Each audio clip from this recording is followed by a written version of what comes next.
So hello guys, welcome back to my channel HK Official. Yes, I'm there with you with unit number 5 of engineering physics, that is magnetism and superconductivity. तो ये भी engineering physics का unit number 5 हम one shot के अंदर cover करने जा रहे हैं.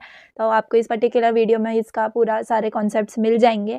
आई नो मेरी आवाज़ थोड़ी सी चेंज लग रही है, मेरे थ्रोट में ज़रा पेन है, लेकिन यस आपके लिए वीडियो बनाना भी उतना ही ज़्यादा इंपॉर्टेंट है कि एग्ज़ाम्स आ रहे हैं तो ज़रा लेक्चर्स भी इंपॉर्टेंट है ना. तो चलो देखते हैं कैसे कंप्लीट कर पाते हैं इस यूनिट को, लेकिन यस आपको पूरा कंटेंट मिल जाएगा ऑफ कोर्स. तो आई होप कि आपने इससे पहले के सारे यूनिट जो हैं, मैंने फिजिक्स का 3-4 यूनिट भी जो है वो चैनल के ऊपर कंप्लीट कर रखा है. तो अगर आपने वो नहीं देखा तो वो भी कंप्लीट कर लीजिए, अदरवाइज़ ये यूनिट आप इस पर्टिकुलर वीडियो में कंप्लीट कर लेंगे. और मैं आपको बता दूं, मैंने एसएमई के भी सारे के सारे यूनिट्स जो हैं 6th यूनिट तक के सब अपलोड कर दिए हैं. ठीक है, तो आपको अगर एग्ज़ाम से पहले रिवाइज़ करना है या अभी आपने नई यूनिट को कवर किया है एंड आपको करना है, तो आप उन यूनिट्स के जो पर्टिकुलर वन शॉट्स हैं उनको रेफ़र कर सकते हो. और मैंने बहुत ही मतलब एक ही वीडियो के अंदर कंपाइल कर दिया है. मिनिमम ज़्यादा से ज़्यादा 2 घंटे की वीडियो होगी, उससे ज़्यादा की नहीं है. तो आप देख के अपने जो है यूनिट कंप्लीट कर सकते हैं एंड एनसेम की जो है प्रिपरेशन कर सकते हैं. तो बस आज के दिन के लिए मेरी आवाज़ को बेयर कर लीजिए, बाकी तो आपको वन शॉट मिल ही जाएंगे. चलिए स्टार्ट करते हैं यूनिट नंबर 5 ऑफ फिजिक्स को, that is in magnetism and super conductivity. And yes मैं ये हैंड रिटन नोट्स जो हैं आपके साथ शेयर कर दूंगी, डिस्क्रिप्शन में आपको लिंक मिल जाएगी. ठीक है, तो चलो अब यूनिट का नाम क्या है, मैग्नेटिज्म एंड सुपर कंडक्टिविटी. तो हमें मैग्नेटिज्म के बारे में तो पता है, लेकिन हम सुपर कंडक्टिविटी भी इसके साथ पढ़ेंगे. तो मैग्नेटिज्म एंड सुपर कंडक्टिविटी ये दोनों जो है ना फिजिक्स के वर्ल्ड में जो बहुत ज़्यादा इंटरेस्टिंग फिनोमेना है. ठीक है, मैग्नेटिज्म में क्या होता है, मैग्नेट्स की फोर्स और मैग्नेटिक फील्ड्स के बिहेवियर की स्टडी होती है, राइट. और सुपर कंडक्टिविटी क्या है, एक स्पेशल प्रॉपर्टी है जिसमें कुछ मटेरियल्स बहुत ही ज़्यादा कम टेम्परेचर्स पर इलेक्ट्रिसिटी को बिना किसी रेजिस्टेंस के कंडक्ट करते हैं. तो कैन यू इमेजिन, बिना रेजिस्टेंस के इलेक्ट्रिसिटी कंडक्ट होती है बहुत ही ज़्यादा कम टेम्परेचर्स पे. तो that property is called as super conductivity. तो हम इन दोनों फील्ड को जो है ना तो बहुत ज़्यादा इंपॉर्टेंस रखती हैं फिजिक्स के अंदर, big for understanding behaviour of materials, electricity and all fundamental forces. तो वो जो है इस यूनिट के अंदर कंपाइल है एंड हमको जो है इसको पढ़ना है. ठीक है, तो मैं सारे के सारे नोट्स आपके साथ लेकर आई हूँ एंड आपको एक छोटे छोटे डेफिनेशन से लेके न्यूमेरिकल्स तक जो है मैंने इसके अंदर सब कुछ लिखा हुआ है.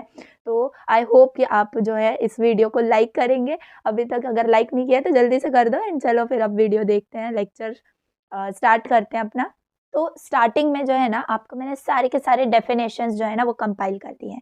तो जो भी इंपॉर्टेंट डेफिनेशंस हैं एंड येस ये डेफिनेशंस एग्जाम में आ जाते हैं. एंड आप देखो तो प्रीवियस ईयर क्वेश्चन में ये वाले जो है ना क्या कहते हैं डेफिनेशंस, ये सब पूछे गए हैं. तो मैंने सब जो है एक बार ही स्टार्टिंग में ही आपको दे दिए. तो डेफिनेशन याद करने के बाद हम जो है डायरेक्टली जो थ्योरी है, कॉन्सेप्ट है यूनिट के, वो पढ़ सकते हैं एंड वो ईजी भी जाते हैं फिर. चलो देखते हैं what is magnetic dipole. I know हमने ये सब पढ़े हुए हैं, लेकिन वी डोंट नो कि एक्चुअल डेफिनेशन हमें क्या लिखना होता है. तो चलो स्टार्ट करते हैं. फर्स्ट डेफिनेशन है मैग्नेटिक डाइपोल. ठीक है, तो यहाँ पर क्या है, it is refer to smallest magnetic unit having 2 poles that is north and south that produces magnetic field and are inseparable from each other. Simple definition है. इसमें हमें जो मैंने देखो अंडरलाइन किया है ना, स्मॉलेस्ट मैग्नेटिक यूनिट, तो आप बस इतना याद रखेंगे ना तो आप पूरा सेंटेंस याद रख पाओगे. तो मैंने कुछ कुछ जो है वर्ड्स अंडरलाइन किए हैं ताकि आप वो कीवर्ड्स याद रखें एंड उससे आपको डेफिनेशन याद हो जाए. तो इसमें क्या है, it is refer to smallest magnetic unit, यानी कि अगर मैग्नेटिक डाइपोल इसका डेफिनेशन अगर आपको पूछा है तो डाइपोल. ठीक है, डाइपोल से आप क्या याद रखोगे कि हमें नॉर्थ एंड साउथ ये 2 पोल्स को जो है कंसिडर करना है एक मैग्नेट के अंदर, जो कि मैग्नेटिक फील्ड को प्रोड्यूस कर रहा है. और इस दोनों भी पोल्स को हम सेपरेट नहीं कर सकते, so they are inseparable from each other. So I hope कि आपको लर्न हो गया ये डेफिनेशन. ठीक है, मैग्नेटिक डाइपोल का, it is refer to smallest magnetic unit having 2 poles that is north and south that produces magnetic field and are inseparable from each other. ठीक है, तो ये मैग्नेटिक डाइपोल के बारे में हो गया. सेकेंड डेफिनेशन आप देख सकते हो, मैग्नेटिक डाइपोल मोमेंट. अब यहाँ पर एक वर्ड और ऐड हो गया है, मोमेंट. तो इसमें क्या है, इट इज द मेजर ठीक है, मूवमेंट के एम से याद रखना है आपको, क्या कहाँ से डेफिनेशन स्टार्ट करना है, measure. So it is the measure of dipole's ability to align itself according to direction of external magnetic field, यानी कि एक्सटर्नल मैग्नेटिक फील्ड के डायरेक्शन में हमारा जो डाइपोल है वो अलाइन हो जाता है ना, तो जो वो डाइपोल की एबिलिटी है फॉर दैट अलाइनमेंट, उसके मेजर को हम मैग्नेटिक डाइपोल मूवमेंट कहते हैं। एक बार और आप रीड कर लो, लर्न हो जाएगा। It is measure of dipole's ability to align itself according to direction of external magnetic field. ठीक है, ये मैग्नेटिक डाइपोल मूवमेंट का डेफिनेशन हो गया। उसके बाद मैग्नेटिक फील्ड स्ट्रेंथ, ये इंपॉर्टेंट डेफिनेशन है। सो इसका क्या मतलब हुआ, the strength of magnetic field at any point in magnetic field is force experienced by a unit north pole. तो यहाँ पर आपको नॉर्थ पोल ये कीवर्ड याद रखना है, ठीक है, placed at that point, it is denoted by H. अब याद रखना मैग्नेटिक फील्ड स्ट्रेंथ को हम एच से डिनोट करते हैं, द यूनिट ऑफ एच। अब हाँ, यूनिट और जैसे मैंने अभी यहाँ पर लिखा है it is denoted by H, ये इंपॉर्टेंट है, ठीक है। डेफिनेशन के साथ आप ये भी ऐड कर दोगे तो आपको कंप्लीट मार्क्स मिलेंगे। सो यहाँ पर it is denoted by H, the unit of H is ampere per metre in SI system. तो यहाँ पर आपको सिर्फ कितना याद रखना है, force experienced by a unit north pole placed at that point, ठीक है, it is denoted by H and unit is ampere per metre. तो इसका डेफिनेशन हो गया मैग्नेटिक फील्ड स्ट्रेंथ का। उसके बाद आ जाते हैं मैग्नेटाइजेशन पे, ये भी इंपॉर्टेंट है। जस्ट आपको यहाँ पर सिर्फ दो चीज़ें याद रखनी है, because it is defined as the magnetic movement per unit volume. तो magnetic movement per unit volume, ये क्या हो गया, हमारा मैग्नेटाइजेशन हो गया। एंड इसको हम काय से डिनोट करते हैं, तो कैपिटल एम से डिनोट करते हैं, ठीक है। तो और इसका भी यूनिट जो है वो ऐसा unit same as that of magnetic field strength की तरह है, that is ampere per metre in SI units, ठीक है। यहाँ तक आपको डेफिनेशंस लर्न भी होते जा रहे हैं, ओके। उसके बाद मैग्नेटिक ससेप्टिबिलिटी, इसको हम काय से डिनोट करते हैं, राइट। तो it is the measure of ease with which material can be magnetised, ठीक है। तो मतलब कितना इजीली कोई भी मटेरियल मैग्नेटाइज हो रहा है, उसका जो हम मेजर करेंगे ना, that is nothing but magnetic susceptibility. So it is defined as magnetisation produced in the material per unit applied magnetic field. अब इसको याद रखने के लिए आप क्या ये वाला फॉर्मूला याद रख सकते हो, that is chi is equal to M by H, यानी कि मैग्नेटाइजेशन पर मैग्नेटिक फील्ड स्ट्रेंथ। वही मैंने यहाँ पर लिखा है क्या, it is defined as the magnetisation produced in the material per unit magnetic field, magnetisation per unit magnetic field. बस यही क्या है, हमारा मैग्नेटिक ससेप्टिबिलिटी है। उसके बाद आ जाते हैं मैग्नेटिक फ्लक्स के ऊपर। तो मैग्नेटिक फ्लक्स हमें पता है फाई से हम इसको डिनोट करते हैं, राइट। तो it is the measurement of the total magnetic field which passes through a given area, यानी कि एक पर्टिकुलर एरिया है उसमें से कितने total magnetic field lines pass हो रहे हैं, उनको हम क्या बोलते हैं, मैग्नेटिक फ्लक्स, ठीक है। तो measurement of total magnetic field which passes through a given area is your magnetic flux, ठीक है। यहाँ पर आप एक और लाइन क्या ऐड कर सकते हो, it is denoted bye phi. Then the lines of induction are collectively called as flux, the same thing, and the unit of magnetic flux is Weber. तो ये आपको यूनिट भी याद रखना है, यूजुअली हमें फ्लक्स का यूनिट याद ही रहता है, दैट इज वेबर। उसके बाद मैग्नेटिक इंडक्शन और we can also say magnetic flux density. तो ये दोनों के मतलब सेम ही वर्ड है, बस जो है मतलब सेम ही मीनिंग है, बस वर्ड अलग है, तो आपको सेम डेफिनेशन है, यानी कि it is number of line of forces through a unit area of cross section. अब ऊपर क्या था, किसी भी गिवन एरिया के अंदर से टोटल मैग्नेटिक फील्ड कितनी पास हो रही है, उसके मेजरमेंट को मैग्नेटिक फ्लक्स बोल रहे थे। लेकिन मैग्नेटिक इंडक्शन या फिर मैग्नेटिक फ्लक्स डेंसिटी, इसका मतलब क्या है कि यूनिट एरिया, ठीक है, यूनिट एरिया हम कंसीडर करेंगे एंड उसमें से कितनी number of lines of force जो है पास हो रही हैं, उनके मेजरमेंट को हम मैग्नेटिक फ्लक्स डेंसिटी या मैग्नेटिक इंडक्शन बोलते हैं, ठीक है। और इसका यूनिट, अब रिमेंबर इसको हम किससे डिनोट करते हैं, तो कैपिटल बी से डिनोट करते हैं, B is equal to phi by A. अब देखो मैग्नेटिक फ्लक्स डेंसिटी, तो मैग्नेटिक फ्लक्स डेंसिटी, इससे ही हमें पता चल रहा है फ्लक्स डेंसिटी। अब डेंसिटी कहीं भी आ जाए तो आपको याद रखना है कि डेंसिटी अगर आ गया ना वर्ड, तो आपको पर यूनिट एरिया ही करना है, ठीक है। तो फ्लक्स पर यूनिट एरिया, ये किसके लिए हो गया, मैग्नेटिक फ्लक्स डेंसिटी। अब इसका जो है यूनिट, अब फ्लक्स का यूनिट होता है वेबर, एरिया का यूनिट हमें पता है मीटर स्क्वायर, तो वेबर पर मीटर स्क्वायर ये हो गया इसका एसआई यूनिट, और टेस्ला हो जाता है इन सीजीएस, ठीक है।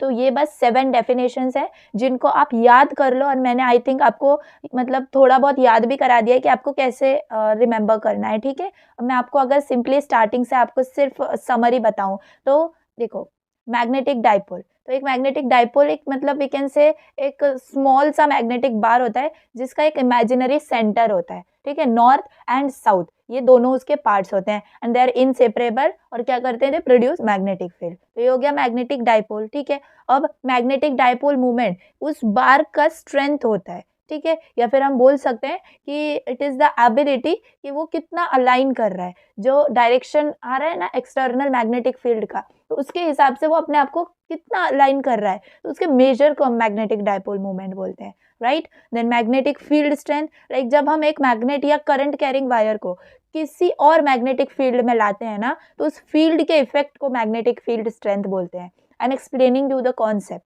ठीक है। बाकी आप डेफिनेशन देख सकते हो, आपको याद रखना है क्या कि the strength of magnetic field at any point in magnetic field is the force experience by unit north pole placed at that time, okay, और that point, okay. Then magnetization, इसको तो आप बस ऐसे ही याद रख लो, is defined as magnetic movement per unit volume. फिर आप मैग्नेटिक ससेप्टिबिलिटी देख सकते हो। मैग्नेटिक ससेप्टिबिलिटी क्या होती है, एक मटेरियल की एबिलिटी होती है जो मैग्नेटिक फील्ड के को अपने अंदर अलाउ करता है, तो वो कितने इजीली मतलब मैग्नेटाइज हो जाए ना कोई भी मटेरियल, उसको हम मैग्नेटिक ससेप्टिबिलिटी बोलते हैं, उसकी मेजर को, ठीक है। बाकी तो ये जो मैंने फॉर्मूला दिया इससे आप रेशियो बना सकते हो। फिर जब हम इसी सरफेस से मैग्नेटिक लाइंस ऑफ फोर्स को काउंट करते हैं उसे मैग्नेटिक फ्लक्स कहते हैं, और जब एक मैग्नेटिक फील्ड किसी मटेरियल में क्रिएट होता है ना तो उसे मैग्नेटिक इंडक्शन कहते हैं, ठीक है। ये तो मैंने कंसेप्ट बता दिया, अब चलो डेफिनेशन आप पढ़ सकते हो एंड मैंने आपको एक्सप्लेन कर दिया। चलो अब आगे आपके पास क्या है, relation between magnetic induction B and magnetic field strength, यानी कि आपको मैग्नेटिक इंडक्शन दैट इज हम उसको बी से डिनोट करते हैं एंड मैग्नेटिक फील्ड स्ट्रेंथ यानी कि एच से उसको हम डिनोट करते हैं। तो इन दोनों के बीच में क्या रिलेशन है, तो ये हमें डिराइव करना है, ओके। तो हम कैसे स्टार्ट करेंगे, देखो, when a material is kept in magnetic field to types of induction arise. अब मैग्नेटिक इंडक्शन की बात हो ही रही है तो हम बता सकते हैं कि अगर कोई भी मटेरियल हमने मैग्नेटिक फील्ड के अंदर रखा तो हम टू टाइप्स ऑफ इंडक्शन हमें मिलते हैं। कौन से टू टाइप्स, फर्स्ट है ड्यू टू मैग्नेटाइजिंग फील्ड, यानी कि जो भी मैग्नेटिक फील्ड है पर्टिकुलर हमें उस हिसाब से इंडक्शन मिलेगा, क्या, मैग्नेटिक इंडक्शन। फिर due to magnetisation of material itself, material खुद भी कुछ मैग्नेटाइज हो जाता है, इसके वजह से भी हमें इंडक्शन, मैग्नेटिक इंडक्शन मिलता है। तो ये दो टाइप्स हो सकते हैं इंडक्शन के। तो the magnetic induction B produced inside the material, तो ये फॉर्मूला जो है हमें याद रखना है, that is B is equal to mu naught M plus H, ठीक है। तो कोई भी मतलब मटेरियल के अंदर जितनी मैग्नेटिक इंडक्शन होता है तो ये उसका फॉर्मूला है, ठीक है, that is B is equal to mu naught M plus H.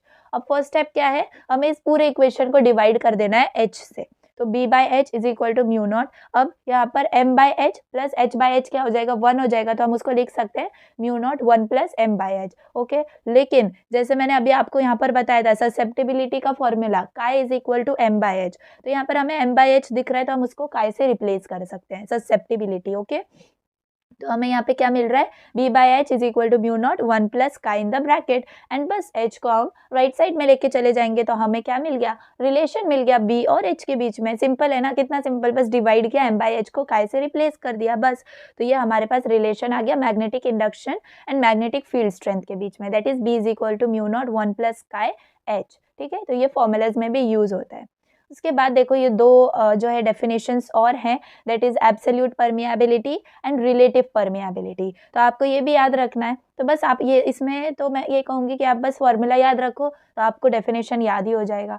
तो एब्सोल्यूट परमिएबिलिटी के लिए आपको क्या याद रखना है, बी बाई एच, बी क्या है, मैग्नेटिक फ्लक्स डेंसिटी, और एच क्या है, मैग्नेटिक फील्ड स्ट्रेंथ, ठीक है। तो आप इसको कैसे देखो लिख सकते हो, it is defined as the ratio of magnetic induction, yes, magnetic induction बोलो या मैग्नेटिक फ्लक्स डेंसिटी बोलो, सेम चीज है। तो magnetic induction in the medium to magnetising field, तो बस उसको रीअरेंज करके आप जो है डेफिनेशन लिख सकते हो।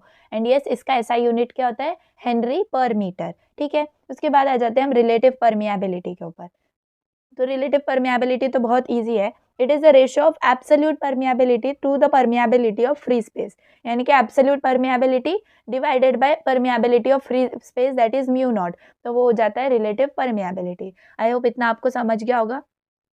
अब हमारे पास है relation between relative permeability and susceptibility, यानी कि हमें म्यू आर और काय के बीच में जो है रिलेशन निकालना है। तो हम वही जो है हमारे पास वो फॉर्मूला है, that is B is equal to mu naught M plus H, उसी फॉर्मूले से स्टार्ट करेंगे, ठीक है। एंड सेम चीज डिवाइड बाय एच करेंगे तो हमें क्या मिल जाएगा, B by H is equal to mu naught M by H plus 1। अब क्या करना है हमें, अब हमें एम बाय एच को तो काय जो है रिप्लेस करना ही है, लेकिन बी बाय एच को हमें म्यू से रिप्लेस करना है, क्योंकि हमें यहाँ पर पता चल गया एब्सोल्यूट परमिएबिलिटी क्या होती है, बी बाय एच। तो बस mu is equal to B by H. अब यहाँ पर बी बाय एच मिला है, उसको हमने म्यू से रिप्लेस कर दिया, and mu not as it is m by h को काय से रिप्लेस कर दिया, तो हमें क्या मिला, mu is equal to mu naught 1 plus chi. अब यहाँ पर म्यू नॉट को लेफ्ट साइड में लेकर आएंगे तो डिवाइड हो जाएगा, तो हमें क्या मिलेगा, mu upon mu naught is equal to 1 plus काय।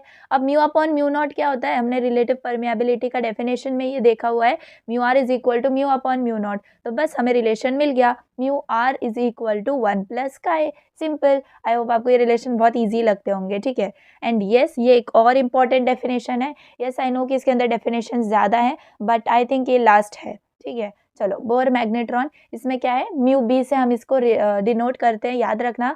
एंड ये आ जाता है तो इसको ज़रा मतलब ध्यान दे के सुनिए। It is a natural unit for the measurement of atomic magnetic movement. Simple. तो जो नेचुरल यूनिट है for the measurement of atomic magnetic movement, उसको हम बोर मैग्नेट्रॉन बोलते हैं। बस यहाँ पर आपको ये वाला फॉर्मूला याद रखना और इसकी जो वैल्यू है वो याद रखना, ठीक है, ये इंपॉर्टेंट है। तो mu B is equal to E H upon 4 pi M, ये जो है बोर मैग्नेट्रॉन के लिए इसका फॉर्मूला है। एंड इसकी वैल्यू क्या आती है, एज ई एच पाई एम 4, ये सब कांस्टेंट है ना, तो हम इसकी वैल्यू निकाल सकते हैं क्या, 9.28 इंटू 10⁻⁻24 एम्पियर मीटर स्क्वायर, ठीक है। तो ये सब विथ रिस्पेक्ट टू क्या है, इलेक्ट्रॉन है, मास ऑफ इलेक्ट्रॉन लिया हुआ है इधर। तो ये हो गया बोर मैग्नेट्रॉन। होप ये समझा होगा। अब आ जाते हैं, ये जो है मेन क्वेश्चन, तो ये जो है शॉर्ट नोट के हिसाब से आ जाता है आपको, तो इम्पॉर्टेंट है ओरिजिन ऑफ मैग्नेटाइजेशन। तो आपको एक्सप्लेन करने बोलते हैं, एक्सप्लेन ओरिजिन ऑफ मैग्नेटाइजेशन। तो उसमें आपको सिर्फ 3 चीज़ों को एक्सप्लेन करना है, और orbital motion of electron, electron spin और न्यूट्रॉन स्पिन, ठीक है। बस ये 3 चीज़ों को एक्सप्लेन करना है। लेकिन यहाँ पर क्वेश्चन कैसा आएगा, ओरिजिन ऑफ मैग्नेटाइजेशन क्या है, मतलब मैग्नेटिक मूवमेंट कैसे कैसे ओरिजिन हो सकता है या फिर कैसे कैसे प्रोड्यूस हो सकता है, तो वो हमें एक्सप्लेन करना है। तो हम सिर्फ 3 टाइप्स बताएंगे उसके, और फिर या फिर 3 सोर्सेज बताएंगे उसके, एंड जस्ट उनको एक्सप्लेन कर देंगे कि हमें उनसे मैग्नेटिक मूवमेंट कैसे मिल रहा है, ठीक है। तो magnetic properties arise due to magnetic dipole movement, यानी कि जो मैग्नेटिक की प्रॉपर्टीज हैं, ठीक है, वो कैसे अराइज होती है, ड्यू टू उसके मूवमेंट की, यानी कि मैग्नेटिक डाइपोल मूवमेंट की वजह से। तो ये मैग्नेटिक डाइपोल मूवमेंट कैसे क्रिएट होता है, तो इसके 3 सोर्सेज हैं, that is orbital motion of electron, electron spin and neutron spin. तो ऑर्बिटल मोशन ऑफ इलेक्ट्रॉन में आप क्या लिख सकते हो, देखो, inside the atom electron move around the nucleus. Of course ये हमें पता है कि जो इलेक्ट्रॉन है एटम के अंदर, वो न्यूक्लियस के अराउंड एक स्पेसिफिक ऑर्बिट में मतलब मूव करता रहता है। फिर each electron orbit is equivalent to tiny current loop, यानी कि जितने भी उस पर्टिकुलर एटम के अंदर ऑर्बिट होंगे जिसमें जो है इलेक्ट्रॉन न्यूक्लियस के अराउंड मूव हो रहा है, तो वो मतलब हर एक ऑर्बिट को हम क्या बुलाएंगे, या फिर उसको क्या उसकी इक्विवेलेंट करेंगे, टाइनी करंट लूप। तो हम इसको क्या बोल सकते हैं कि ये ऑर्बिट जो है ये मतलब टाइनी करंट लूप है, ठीक है। It behaves as an elementary magnet having a magnetic moment. तो इलेक्ट्रॉन को हम क्या बोल रहे हैं कि इलेक्ट्रॉन जब वो लूप के अंदर जो है मूव करता होता है न्यूक्लियस के अराउंड, दैट टाइम वो क्या करता है, वो कैसे बिहेव करता है, एक मैग्नेट की तरह बिहेव करता है, ओके, जिसके पास एक मैग्नेटिक मोमेंट है। तो अगर वो ऐसे बिहेव कर रहा है जिसके पास एक मैग्नेटिक मोमेंट है, तो जितने भी इलेक्ट्रॉन्स होंगे उन सबके मैग्नेटिक मोमेंट को अगर हम सम अप करेंगे तो हमें क्या मिलेगा, total orbital magnetic moment. And yes, हम यहाँ पर मैग्नेटिक मोमेंट यानी कि मैग्नेटाइजेशन के ही मतलब वो कैसे अराइज हो रहा है वो ही पढ़ रहे हैं। तो ऑर्बिटल मोशन ऑफ इलेक्ट्रॉन के वजह से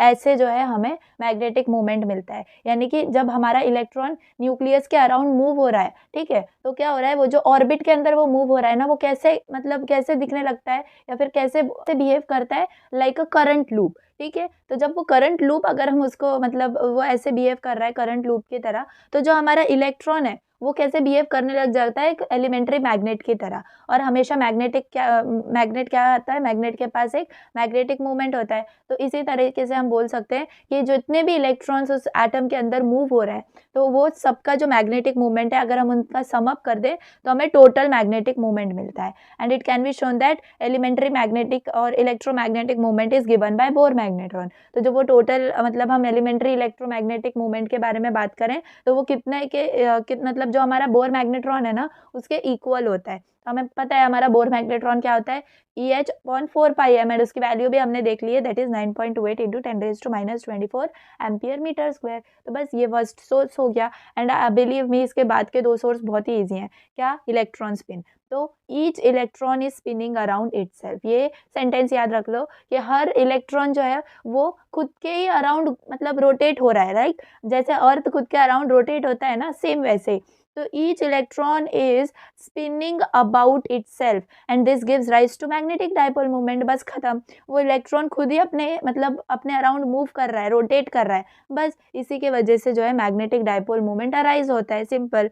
बस ये फॉर्मूला आपको याद रखना है। It can be shown that spin magnetic movement is given by μs is equal to g × E/2m × s। तो यहाँ पर g क्या है, लैंडिक फैक्टर, और E/2m क्या है, गायरोमैग्नेटिक रेशियो। ठीक है, ये याद रखना। और s क्या होता है, ms h×, और यहाँ पर s is what, magnetic movement. और ms क्या है, जो स्पिन होते हैं इलेक्ट्रॉन के, जो हम +1/2 और -1/2 इसमें मेजर करते थे, राइट। तो बस वही है। तो ये इतना हो गया हमारा इलेक्ट्रॉन स्पिन। अब यहाँ पर मैंने जैसे आपको बोला, आपको क्या याद रखना है, each electron is spinning about itself. बस न्यूक्लियर स्पिन में आपको क्या याद रखना है, the nucleus is spinning around itself. बस खत्म। आई थिंक मैंने आपको पहले न्यूट्रॉन स्पिन बोल दिया, इट इज न्यूक्लियर स्पिन। ठीक है, so the nucleus spins around itself and it also contributes to magnetic movement of atoms due to magnetic field produced by protons. तो बस यहाँ पर जो है magnetic field produced by protons, ये याद रखना है। एंड अगर हम प्रोटॉन्स की बात करेंगे ना, तो हमारा बोर मैग्नेट्रॉन चेंज हो जाएगा, क्योंकि हमारे बोर मैग्नेट्रॉन की जो वैल्यू थी उसमें हमने मास ऑफ इलेक्ट्रॉन पुट किया था। लेकिन यहाँ पर जब प्रोटॉन की बात होगी तो हम मास ऑफ प्रोटॉन पुट करेंगे, तो हमें क्या मिलेगा, 5.05 × 10⁻27 एम्पियर मीटर स्क्वायर। तो ये हो जाता है न्यूक्लियर मैग्नेटिक मूवमेंट। आई होप आपको समझा होगा। बस इतना ही था, क्या, ओरिजिन ऑफ मैग्नेटाइजेशन। तो इस पे शॉर्ट नोट एक्सपेक्टेड होता है। तो बस आपको ये 3 सोर्सेज जो हैं वो एक्सप्लेन करने हैं। ठीक है, अब यहाँ पर आ जाते हैं magnetisation of atoms and materials. तो यहाँ पर हमने, जैसे कि हमने लोअर क्लासेस में भी पढ़ा है, डायमैग्नेटिज्म, पैरामैग्नेटिज्म, फेरोमैग्नेटिज्म। ठीक है, तो वही सब चीज़ें हैं आगे। चलो देखते हैं। फर्स्ट पॉइंट क्या बता रहा है, the resultant magnetic movement of an atom is the sum of orbital and spin magnetic movement of its electron. यानी कि अगर हम थोड़े टाइम के लिए न्यूक्लियर स्पिन को इग्नोर करें तो हमारा जो टोटल मैग्नेटिक मूवमेंट होता है वो orbital magnetic motion of electron और इलेक्ट्रॉन स्पिन, तो ये सिर्फ इलेक्ट्रॉन पर बेस्ड है। तो ये होता है रिजल्टेंट मैग्नेटिक मूवमेंट। तो the resultant magnetic movement of atom is the sum, यानी कि इन दोनों के सम पे बेस्ड होता है, that is orbital and spin magnetic movement of its electron. उसके बाद when material is placed in a magnetic field the atomic dipole respond to the external magnetic field. यानी कि हमने किसी भी मटेरियल को अब अगर मैग्नेटिक फील्ड के अंदर रख दिया तो उसका जो एटॉमिक डाइपोल है, रिस्पेक्टिव एटॉमिक डाइपोल, वो एक्सटर्नल जो हमारी मैग्नेटिक फील्ड जो हमने अप्लाई की है उसको रिस्पॉन्ड करता है। तो उसके रिस्पॉन्ड के बेसिस पे हमें क्या है, diamagnetic materials, paramagnetic materials, ferromagnetic materials, ये मटेरियल्स जो हैं क्लासिफाइड हैं। तो देखो फर्स्ट क्या है, in diamagnetic materials the atomic movements are weakly align along the opposite direction of external magnetic field.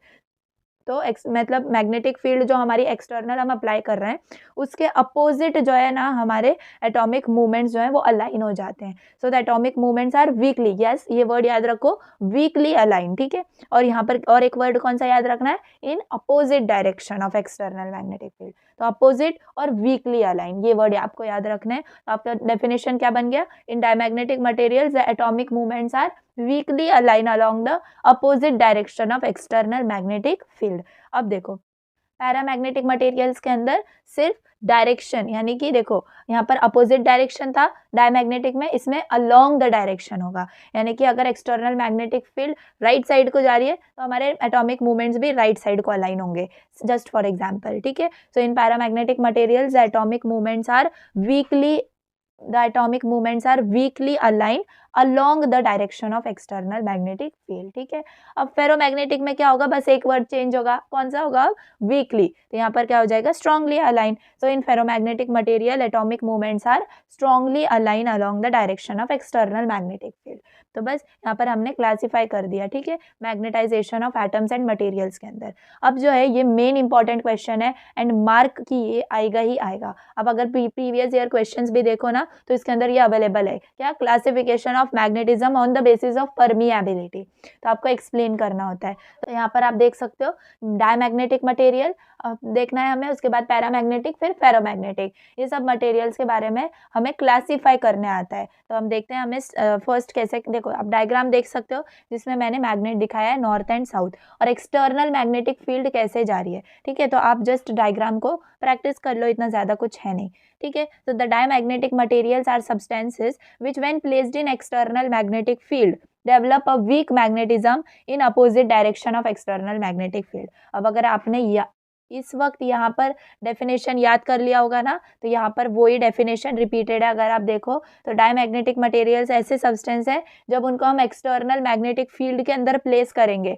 तो वो क्या करते हैं, वीक मैग्नेटिज्म प्रोड्यूस करते हैं, जो कि opposite direction of external magnetic field develop होता है, ठीक है। मैग्नेटिज्म बोल लो या एटॉमिक मूवमेंट बोल लो, ठीक है। तो बस वही है डेफिनेशन किसका, डायमैग्नेटिक मटेरियल्स का।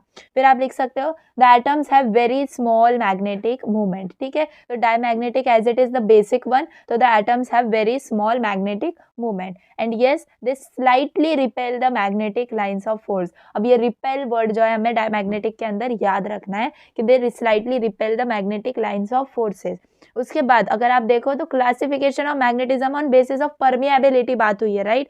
तो यहाँ पर हमें परमिएबिलिटी को भी मेंशन करना जरूरी है, अदरवाइज मार्क्स कट होने के कंप्लीट चांसेस हैं। तो यहाँ पर आपको याद रखना है डायमैग्नेटिक मटेरियल्स के अंदर the relative permeability of the material is slightly less than 1, यानी कि आप कैसे याद रख सकते हो, म्यू आर, यानी relative permeability is less then 1। हमेशा डायमैग्नेटिक मटेरियल्स के अंदर रिलेटिव परमिएबिलिटी लेस देन 1 होती है।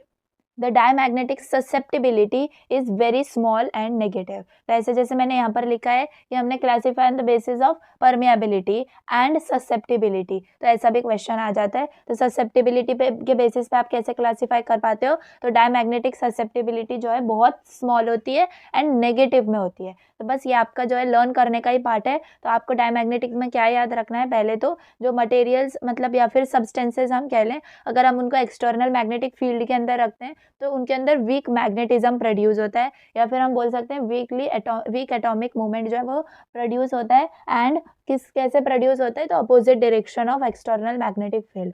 और जो एटम्स होते हैं they have very small magnetic movement and they also slightly repel the magnetic lines of force. And ये दो जो है वो बहुत इंपॉर्टेंट पॉइंट्स है कि relative permeability of diamagnetic materials is less then 1, यानी कि म्यू आर लेस देन 1 होता है। एंड देन ससेप्टिबिलिटी जो बहुत स्मॉल होती है एंड नेगेटिव में होती है, ठीक है। उसके बाद as susceptibility is very small and negative, तो हम इसको कैसे लिख सकते हैं, काई इज लेस देन 0, ठीक है। अब ये लेस देन 0 क्यों होता है, उसका शॉर्ट में हम लिख सकते हैं कि it is due to repulsion experienced by diamagnetic materials when placed in magnetic field. अब जैसे हमने यहाँ पर देखा था कि atoms they slightly repel the magnetic lines of force, तो अगर वो रिपेल कर रहा है ना तो इस रिपल्जन के वजह से जो है हमारी ससेप्टिबिलिटी वो स्मॉल होती जाती है, ठीक है। So due to repulsion experienced by diamagnetic materials, जब उनको हम मैग्नेटिक फील्ड के अंदर प्लेस करते हैं, सो इसी वजह से काय जो है वो लेस देन 0 होता है या फिर वी कैन से नेगेटिव होता है। फिर एग्जाम्पल जो है ये लिखना इंपॉर्टेंट है, क्योंकि देखो जब एग्जामिनर चेक करता है वो किस फॉर्मेट में चेक करता है, पहले तो अगर आपने ये डायग्राम ऐसा बना दिया ना तो it looks better for him. Then आपने डेफिनेशन लिख दिया, टिक। देन आपने slightly repel the magnetic lines of force, tick.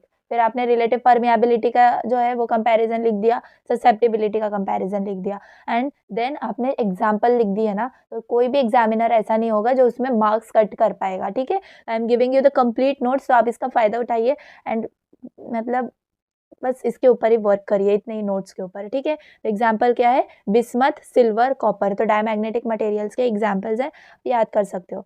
Second आ जाते हैं पैरामैग्नेटिक मटेरियल्स के ऊपर। तो पैरामैग्नेटिक मटेरियल्स में आप देख सकते हो कि थोड़ी थोड़ी मैग्नेटिक लाइंस ऑफ फोर्सेस क्या हो रही हैं, हमारे मैग्नेट के अंदर जा रही हैं। यहाँ पर आप देख सकते हो डायमैग्नेटिक में हम थोड़े भी हमारी मैग्नेटिक लाइंस ऑफ फोर्स हमारे मैग्नेट के अंदर पास नहीं हो रही थी, यहाँ पर हम देख सकते हैं कि थोड़ी बहुत हो रही है। ठीक है, हम बस वही मैंने जैसे आपको डेफिनेशन पैरामैग्नेटिक का बस वही आपको लिखना है। So the paramagnetic materials are substances which when placed in external magnetic field develop a weak magnetism but in the direction of external magnetic field। ठीक है, तो डायमैग्नेटिक मटेरियल्स में क्या था, तो अपोजिट डायरेक्शन में जो है मैग्नेटिज्म, वीक मैग्नेटिज्म प्रोड्यूस हो रहा था, लेकिन पैरामैग्नेटिक मटेरियल्स में in the direction of external magnetic field जो है वीक मैग्नेटिज्म डेवलप होता है। फिर the atoms are slightly oriented along the direction of external magnetic field. ठीक है, उसके बाद they attract the lines of forces slightly. अब हमने डायमैग्नेटिक मटेरियल्स में क्या देखा था, they repel the magnetic lines of forces, यहाँ पर क्या है, they attract the magnetic lines of forces slightly. ठीक है, जस्ट आप कंपैरिजन करके पढ़ेंगे, लर्न हो जाएगा। ठीक है, अब रिलेटिव परमेबिलिटी की बात हो रही है यहाँ पर, तो the relative permeability of this material is slightly above 1, यानी कि म्यू आर जो है वो ग्रेटर देन 1 है। ठीक है, ये याद रखना, वहाँ पर क्या था, म्यू आर लेस देन 1 था, यहाँ पर है म्यू आर ग्रेटर देन 1। उसके बाद पैरामैग्नेटिक ससेप्टिबिलिटी, ये क्या है, अगेन यहाँ पर it is less then 1 but positive. यहाँ पर क्या देखा था, इट इज लेस देन 0। ठीक है, तो कंफ्यूज मत हो जाना, यहाँ पर लेस देन 1 है, ओके, लेकिन पॉजिटिव है। लेस देन 1 है लेकिन पॉजिटिव है, यानी कि 0 से बड़ी है और 1 से छोटी है। ठीक है, और ये क्यों हो रहा है, तो it is due to the slight attraction, यहाँ पर जो है थोड़ा बहुत अट्रैक्शन हो रहा है of magnetic field when placed in magnetic of attraction हो रहा है किसका, मैग्नेटिज्म का, when placed in magnetic field. यहाँ पर भी आप देख सकते हो स्लाइट अट्रैक्शन हो रहा है मटेरियल्स का। ठीक है, मैग्नेटिक फील्ड के, जब when we place in magnetic field. ठीक है, स्लाइट अट्रैक्शन की वजह से हमारी जो ससेप्टिबिलिटी है वो लेस देन 1 दिखानी है हमें। और एग्जाम्पल याद रख सकते हो, एल्यूमिनियम और मैग्नीशियम। अब आ जाते हैं फेरोमैग्नेटिक मटेरियल्स। अब यहाँ पर आप देख सकते हो मैग्नेटिक लाइंस ऑफ फोर्सेस कैसे फ्लो हो रहे हैं। ठीक है, तो आप ऐसे ही डायग्राम बना सकते हो, और यहाँ पर भी वही चीज़, क्या डेफिनेशन से आप कैसे याद रखोगे, ferromagnetic materials are substances which when placed in an external magnetic field develop a strong magnetism. तो यहाँ पर स्ट्रॉन्ग मैग्नेटिज्म याद रखना है, in direction of external magnetic field. ठीक है, these materials are strongly oriented along the direction of external magnetic field. Again they attract lines of force strongly. यहाँ पर फेरोमैग्नेटिक मटेरियल्स क्या कर रहे थे, they were attracting the magnetic lines of force slightly, but यहाँ पर ferromagnetic they attract strongly. Okay, अब यहाँ पर याद रखो रिलेटिव परमेबिलिटी क्या है, much greater than 1 and positive. ठीक है, तो mu R greater than 1 show करना है हमें, और ससेप्टिबिलिटी भी ग्रेटर देन 1 शो करनी है। ठीक है, तो बस ये याद रखना है हमें कि ससेप्टिबिलिटी भी जो है वो ग्रेटर देन 1 है एंड पॉजिटिव है। It is due to large attraction of magnetic field when placed in magnetic field. तो हमारे जो जितना अट्रैक्शन हो रहा है ना, उस हिसाब से हमारी ससेप्टिबिलिटी जो है वो अफेक्ट होती है। ठीक है, अब एग्जाम्पल तो हमें पता ही होते हैं फेरोमैग्नेटिक मटेरियल्स के, निकल, कोबाल्ट। ठीक है, तो बस वही यहाँ पर आप मेंशन कर दो, आयरन, स्टील, निकल, कोबाल्ट। ओके, आई होप यहाँ तक आपको समझ में आया होगा, बहुत इजी पार्ट चल रहा था अभी तक। ठीक है, इसके बाद हम आ जाते हैं मैग्नेटिक स्टोरेज के ऊपर। तो हम जो, मैंने यहाँ पे लिखा हुआ भी है कि हम जो टेप रिकॉर्डर वगैरह यूज़ करते थे ना, यानी कि कोई भी मतलब ऐसा जिसमें मैग्नेटिक स्टोरेज अवेलेबल है ना, तो वो चीज़ें कैसे वर्क करती हैं। तो यहाँ पर आप देख सकते हो, मतलब अगर मैं आपको शॉर्ट में बताऊँ तो मैग्नेटिक स्टोरेज क्या है, एक टेक्नोलॉजी है जिसमें डेटा को मैग्नेटिक सरफेसेस या मटेरियल्स के ऊपर स्टोर किया जाता है। ठीक है, इसमें डेटा को राइट करने के लिए, और मतलब अगर स्मॉल रीजन्स की मैग्नेटाइजेशन है तो उसको चेंज किया जाता है, जैसे कि आप यहाँ पर देख रहे हो डिस्क या फिर टेप के ऊपर। ठीक है, ये चेंजेस जीरोज और वंस यानी कि बाइनरी इंफॉर्मेशन को रिप्रेजेंट करते हैं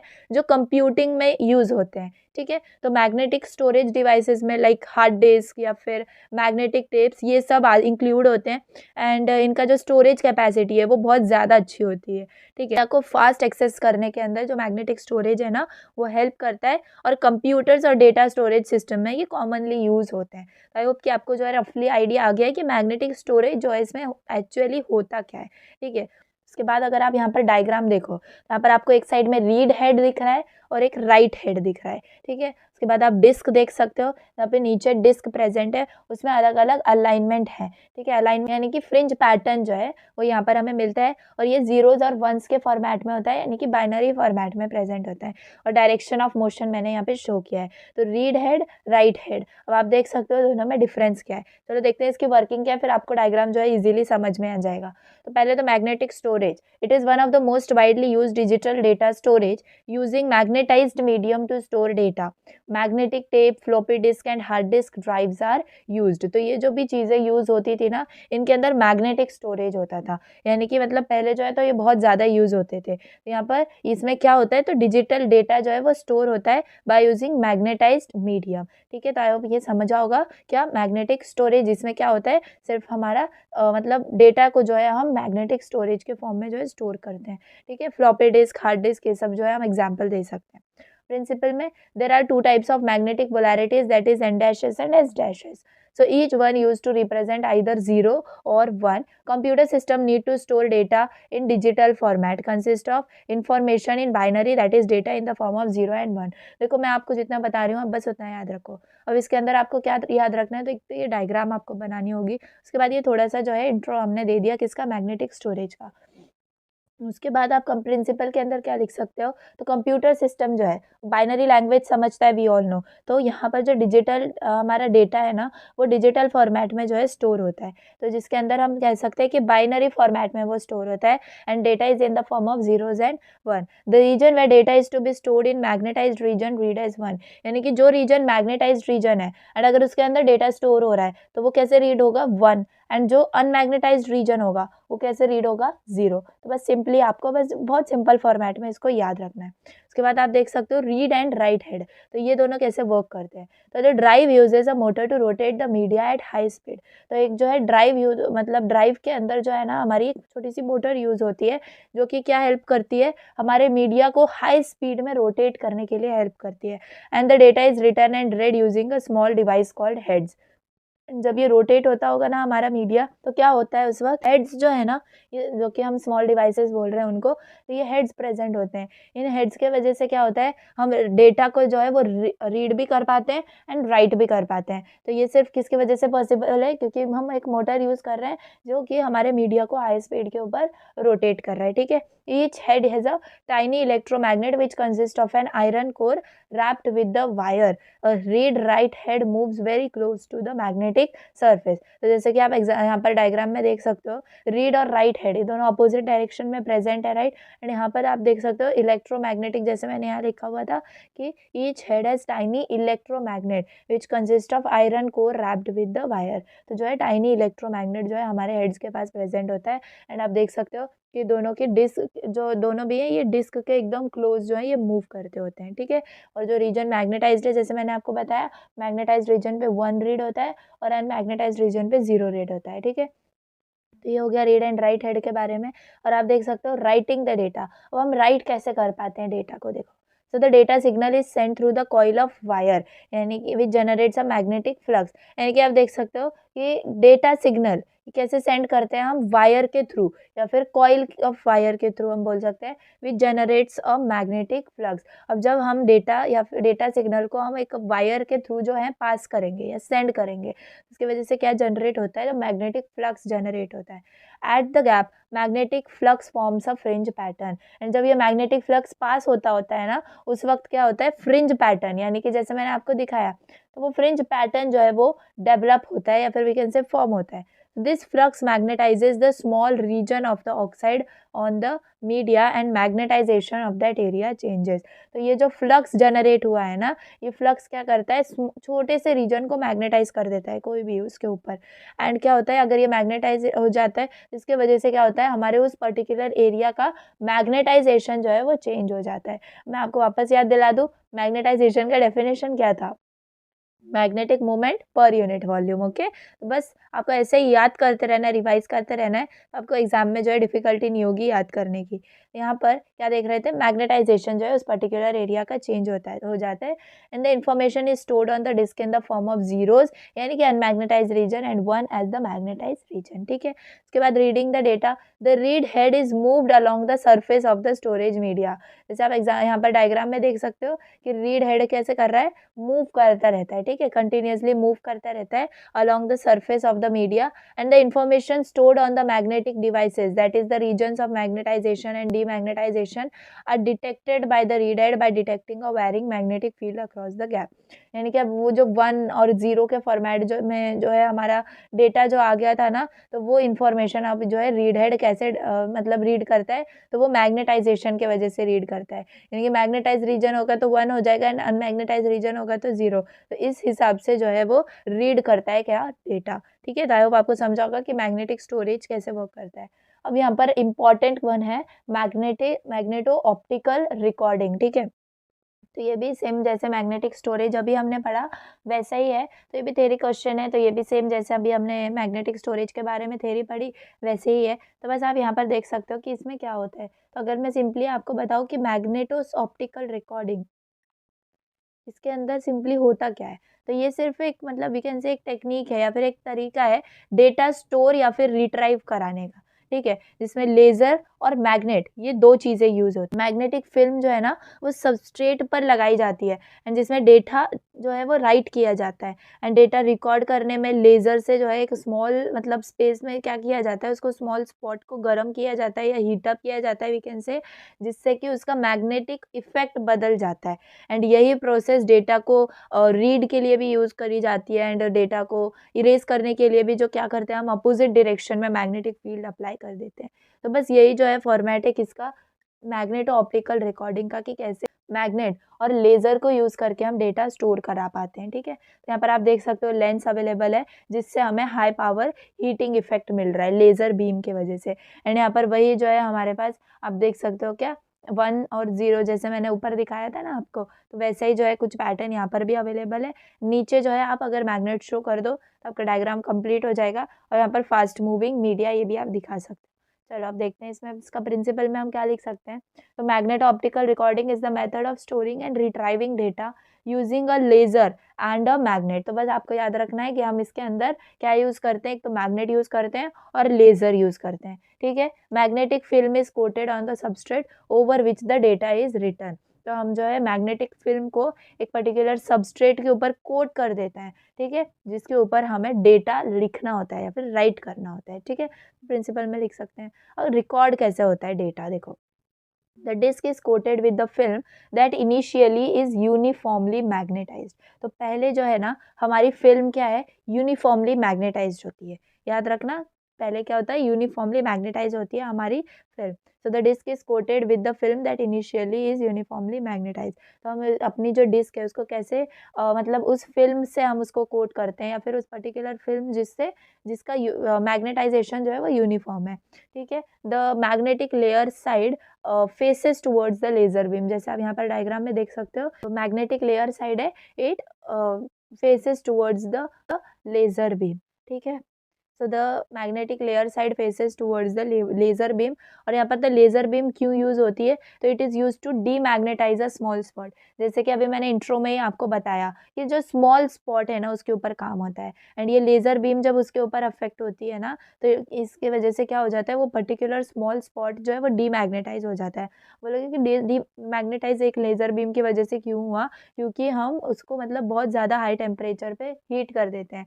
एंड कोई भी मतलब अगर उसका एक क्रिटिकल टेम्परेचर होता है, अगर उसके हाई पहुंच गया तो वो स्मॉल स्पॉट क्या हो जाता है, डीमैग्नेटाइज हो जाता है। ठीक है, तो by disordering the magnetic domain a local magnetic field determines the direction in which the spot is magnetized when it cools। यानी कि अब हमने स्पॉट को डीमैग्नेटाइज कर दिया, तो वापस से जब वो कूल डाउन हो जाता है ना, तो एक लोकल मैग्नेटिक फील्ड होती है जिसके वजह से हम मतलब डिटरमाइन कर पाते हैं कि किस डायरेक्शन में जो है स्पॉट वो है मैग्नेटाइज होना स्टार्ट कर रहा है, ठीक है। पहले तो हमने उसको डीमैग्नेटाइज कर दिया, अब हम उसको मैग्नेटाइज करेंगे तो हम देखेंगे कि वो कौन से डायरेक्शन में मैग्नेटाइज हो रहा है, तो इसके लिए लोकल मैग्नेटिक फील्ड यूज होती है। Okay, with a relatively weak magnetic field is applied to this region to modify its magnetisation. अब क्या कर रहे हैं हम, उसको वापस से वीक मैग्नेटिक फील्ड जो है वो प्रोड्यूस करने के लिए उसको मैग्नेटाइजेशन जो है ना उसकी मैग्नेटाइज कर रहे हैं। यानी कि आप समझ सकते हो कि हमने जो यहाँ पर मैग्नेट है वो क्यों प्लेस किया था, ठीक है, मैग्नेटिक फील्ड के लिए, जो हमें वीक मैग्नेटिक फील्ड चाहिए होती है, ठीक है। The tiny region that is magnetized is treated as 1 while unmagnetized region is treated as 0। यानी कि जो हमने टाइनी रीजन को वापस मैग्नेटाइज कर दिया, अब उसको हम 1 रीड करेंगे और जो 0 है वो अनमैग्नेटाइज्ड रीजन के लिए रीड करेंगे। अब हम देखते हैं रीडिंग द डेटा, तो इसके ऊपर डेटा रीड कैसे होता है। So to read the information, the disk is scanned by the polarized light from a low power laser। यानी कि जो अब हमने वो डिस्क है ना, अब उसको हम एक पोलराइज लाइट के थ्रू स्कैन करेंगे, ठीक है, या फिर लो पावर लेजर कह लो। इसके वजह से मतलब ये इनिशिएशन है रीडिंग द डेटा के लिए।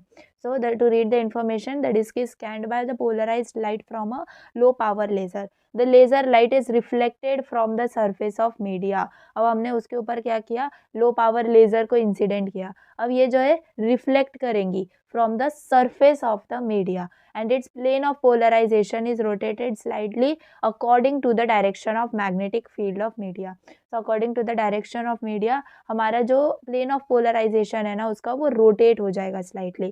अब इस rotation के ऊपर से हमें पता चलेगा क्या, magnetization और demagnetization। देखो कैसे, when the laser beam is reflected from the region that are magnetized, यानी कि हमने लेजर बीम जो है इंसिडेंट करी थी, अगर वो मैग्नेटाइज रीजन के ऊपर रिफ्लेक्ट हुई तो हमें क्या मिलेगा, सर्टन पोलराइजेशन मिलेगा। लेकिन when the laser beam is reflected from the region that are unmagnetized, तब क्या होगा, पोलराइजेशन रिवर्स हो जाएगी, ठीक है। So the change in direction of magnetization could be associated with the number same zeros and ones. तो हम इसको भी इसके हेल्प से जीरोज एंड वन यानी बाइनरी फॉर्मेट के हेल्प से रीड आउट कर पाएंगे क्या, डेटा, ठीक है। उसके बाद द इरेजिंग द डेटा, बस ये तो सिंपल पॉइंट है। डेटा को इरेज करने के लिए हम क्या करेंगे, मैग्नेटिक फील्ड अप्लाई करेंगे लेकिन अपोजिट डायरेक्शन में, ठीक है। So the magnetic field is applied to the material in the opposite direction. तो ये हो गया इरेजिंग डेटा। बस यहाँ पर हमारा खत्म होता है मैग्नेटो ऑप्टिकल रिकॉर्डिंग। तो यहाँ तक हमारा मैग्नेटिज्म का जो पार्ट है ना वो कंप्लीट होता है। अब हम आ जाते हैं सुपर कंडक्टिविटी के ऊपर। सुपर कंडक्टिविटी क्या होता है, देखो ये इंपॉर्टेंट चीज़ है एंड इसका डेफिनेशन भी आपको पूछा जाता है कि व्हाट इज सुपर कंडक्टिविटी। तो देखो जिस इसमें आपको सिर्फ 2 चीज़ें याद रखनी है, क्या मैं बताती हूँ। देखो, at particular temperature the resistance of particular metals becomes zero and conductivity becomes infinite। तो आई होप कि आप समझ गए हो कि आपको, तो आई होप आप समझ चुके हो कि आपको कौन सी 2 चीज़ें याद रखनी है। तो रेजिस्टेंस जब ज़ीरो हो जाए किसी भी पर्टिकुलर मेटल का और कंडक्टिविटी इनफाइनाइट हो जाए। ऑफ कोर्स रेजिस्टिविटी और कंडक्टिविटी ये एक दूसरे के रेसिप्रोकल होते हैं, राइट। तो जब रेजिस्टेंस जो है वो ज़ीरो हो जाएगा किसी भी मेटल का, उसकी कंडक्टिविटी इनफाइनाइट हो जाएगी ना, तब हम क्या बोल देंगे कि ये जो है सुपर कंडक्टिविटी स्टेट में है, ठीक है। So the phenomena of infinite conductivity is known as super conductivity. बस सिंपल, बस इतना ही आपको डेफिनेशन के लिए याद रखना है। The temperature at which the conductivity becomes infinite. अब यहाँ पर हम पर्टिकुलर टेम्परेचर की बात कर रहे हैं जहाँ पर कंडक्टिविटी इनफाइनाइट बन चुकी है, that time it is known as critical temperature, ठीक है। अब यहाँ पर हम देख सकते हैं इस ग्राफ में variation of resistance for normal metal and super conductor with temperature, ठीक है। तो टेम्परेचर के हिसाब से नॉर्मल मेटल और सुपर कंडक्टर के बीच में जो वेरिएशन है ना रेजिस्टेंस का, वो हम ऐसे शो कर सकते हैं। आप नॉर्मल मेटल का देख सकते हो कि वो इंक्रीज होता रहता है, राइट, एंड सुपर कंडक्टर का आप देख सकते हो कि वो मतलब एकदम फास्ट इंक्रीज होता है at a particular critical temperature. For example में हम देख सकते हैं क्रिटिकल टेम्परेचर फॉर हीलियम क्या है, तो 4.2 केल्विन है, ठीक है। तो बस ये ग्राफ आप शो कर सकते हो अगर आपको शॉर्ट नोट आ गया सिर्फ फॉर सुपर कंडक्टिविटी के लिए, ठीक है। अदरवाइज डेफिनेशन एक्सपेक्टेड होता है एंड वो मैंने आपको इंपॉर्टेंट बता दिया है। उसके बाद प्रॉपर्टीज ऑफ सुपर कंडक्टर में जीरो इलेक्ट्रिकल रेजिस्टेंस और परसिस्टेंट करंट, ये 2 टॉपिक्स आ जाते हैं। तो आप जीरो इलेक्ट्रिकल रेजिस्टेंस में देख सकते हो, तो यहाँ पर आप देख सकते हो 2 सुपर कंडक्टर्स मैंने दिखाए, एक में temperature greater than critical temperature है एंड एक में टेम्परेचर यानी कि it is equal to critical temperature. तो यहाँ पर आप देख सकते हो कि V जो है यहाँ पर V is equal to V naught हो गया, यानी कि वोल्टेज ड्रॉप की यहाँ पर बात हो रही है एंड यहाँ पर वोल्टेज ड्रॉप 0 हो गया। तब देखते हैं कि हम इसको डिफाइन या फिर एक्सप्लेन कैसे कर पाते हैं। तो हमें पता है कि हम सुपर कंडक्टिविटी या फिर सुपर कंडक्टर कैसे कैरेक्टराइज्ड होते हैं, तो it is characterised by zero resistivity, यानी कि रेजिस्टेंस जब जीरो हो जाए, राइट, तो हमारे super conductors are characterised by zero resistivity.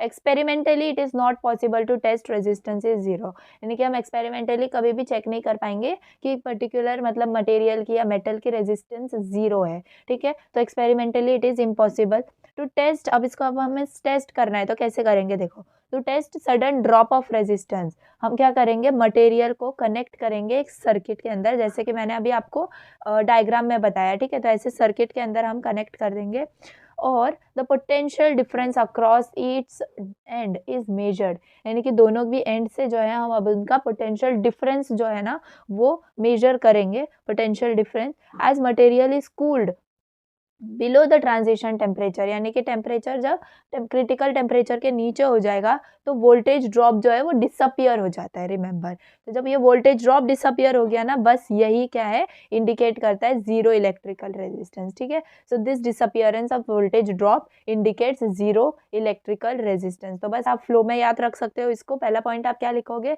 Super conductor is characterised by zero resistance, लेकिन एक्सपेरिमेंटली तो हम जीरो रेजिस्टेंस को मतलब टेस्ट नहीं कर पाएंगे या फिर हम उसको एक्सपेरिमेंट थ्रू एक्सप्लेन नहीं कर पाएंगे कि जीरो रेजिस्टेंस है, ठीक है, तो हम क्या करेंगे, इसके लिए उस पर्टिकुलर मटेरियल को मतलब एक सर्किट के अंदर कनेक्ट करेंगे एंड उसका ड्रॉप ऑफ रेजिस्टेंस को मेजर करेंगे, ठीक है, तो अब अगर पोटेंशियल डिफरेंस है उन दोनों का, तो उन दोनों के बीच का जब हमने पोटेंशियल डिफरेंस जो है वो मेजर किया, तो मटेरियल जब उसको टेम्परेचर क्रिटिकल टेम्परेचर जब बिलो क्रिटिकल जब उसका टेम्परेचर क्रिटिकल टेम्परेचर के बिलो आ जाएगा ना, तब वोल्टेज ड्रॉप डिसअपियर हो जाता है and this disappearance of voltage drop is nothing but zero electrical resistance, ठीक है, बस यही है। अब परसिस्टेंट करंट, परसिस्टेंट करंट, ठीक है, तो इसमें आप दिखा सकते हो ये दोनों डायग्राम्स, ठीक है, T greater than T C यानी क्रिटिकल टेम्परेचर, और यहाँ पर magnetic field greater than H C, ठीक है, और यहाँ पर ये इक्वल है दोनों भी, तो आप यहाँ पर ये कैसे दिखा सकते हो कि कंडक्टर में करंट कैसे फ्लो हो रहा है, right,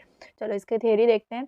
once a current is started in a closed loop of super conducting material, it will continue to keep flowing of its own accord around the loop as long the loop is held below the critical temperature, यानी कि जब तक वो particular जो हमारा closed loop है, ठीक है, जब तक वो क्रिटिकल टेम्परेचर के नीचे उसका टेम्परेचर है ना, तब तक उसके अंदर अगर हमने एक बार करंट जनरेट कर दिया तो वो करंट कंटिन्यूअस फ्लो हो सकता है, ठीक है, इमेजिन दिस थिंग, एंड यहाँ पर इसको मतलब साइंटिस्ट ने अप्रूव भी किया है, मैंने यहाँ पर लिखा भी है कि यहाँ पर it is estimated that the current persist for more than 10⁵ years, fourth point पे आप देख सकते हो, यानी कि अगर एक बार क्लोज्ड लूप के अंदर हमने करंट डेवलप कर दिया एंड उसका temperature less than critical temperature ही रखा, तो हमारा जो करंट है वो कंटिन्यूसली फ्लो होता रहेगा, एंड रिसर्चर्स ने बताया है अगर ऐसी कंडीशन कंटिन्यूसली अगर हमने दी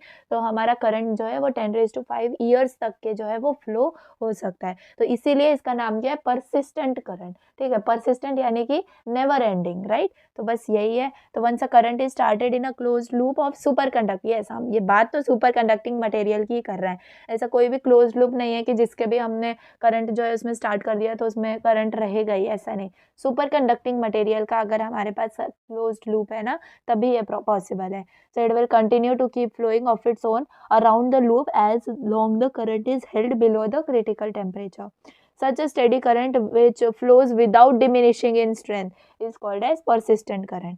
The persistent current does not require external power to maintain. यानी कि अगर बस एक बार ही हमने जो है ना करंट जो है वो स्टार्ट कर देना है, एंड एक बार जैसे ही करंट जनरेट हो गया तो वो अपने हिसाब से जो है वो मतलब फ्लो होता रहता है, एंड मतलब इक्वल स्ट्रेंथ, मतलब विदाउट डिमिनिशिंग इन स्ट्रेंथ, आप इमेजिन कर सकते हो, एंड कोई भी एक्सटर्नल पावर उसके अंदर रिक्वायर नहीं होती है उसको मेंटेन करने के लिए। सो इन सुपर कंडक्टिंग स्टेट, जैसे कि सुपर कंडक्टिंग स्टेट क्या है, रेजिस्टेंस जीरो होता है, right, and there are no power, क्योंकि हम पावर का फॉर्मूला क्या है, I²R, अब I²R में R ही जीरो हो जाएगा तो हमारी पावर भी जीरो हो जाएगी, तो इसी वजह से जो है हम कह सकते हैं इट इज प्रूव्ड कि कोई भी एक्सटर्नल पावर यूज नहीं होती है, right. Once the current flow is initiated, it is estimated that it persists for more than 10⁵ years, जैसे मैंने आपको बताया, ठीक है, persistent current is one of the most important property of superconductor. Okay, then superconducting coils with persisting current flowing produce magnetic field and can therefore act as a persistent current. ठीक है, तो ये हो गया डिस्क्रिप्शन अबाउट परसिस्टेंट करंट. तो I hope आपको समझा होगा. ऐसा करंट जो कि मतलब सुपर कंडक्टिंग मटेरियल के क्लोज्ड लूप में अगर हमने स्टार्ट कर दिया तो वो मतलब अगर हमने जब तक उसका टेम्परेचर क्रिटिकल टेम्परेचर के मतलब बिलो रखा टिल द टाइम वो जो है करंट उसके अंदर फ्लो होता रहता है. ठीक है, तो ये होता है परसिस्टेंट करंट. चलो, बहुत ज़्यादा इंपॉर्टेंट टॉपिक है. इस पे क्वेश्चन मतलब गारंटीड क्वेश्चन होता है. क्या? क्रिटिकल मैग्नेटिक फील्ड, जिसको हम HC से डिनोट करते हैं. राइट, तो अब देखते हैं इसमें क्या. बहुत सिंपल है, बहुत सिंपल है, बस एक पेज का है ये डेफिनेशन डेरिवेशन. और आप देख सकते हो कि कितना ईजी है. जब मैं आपको बता दूंगी तो आप बताना. ठीक है, चलो.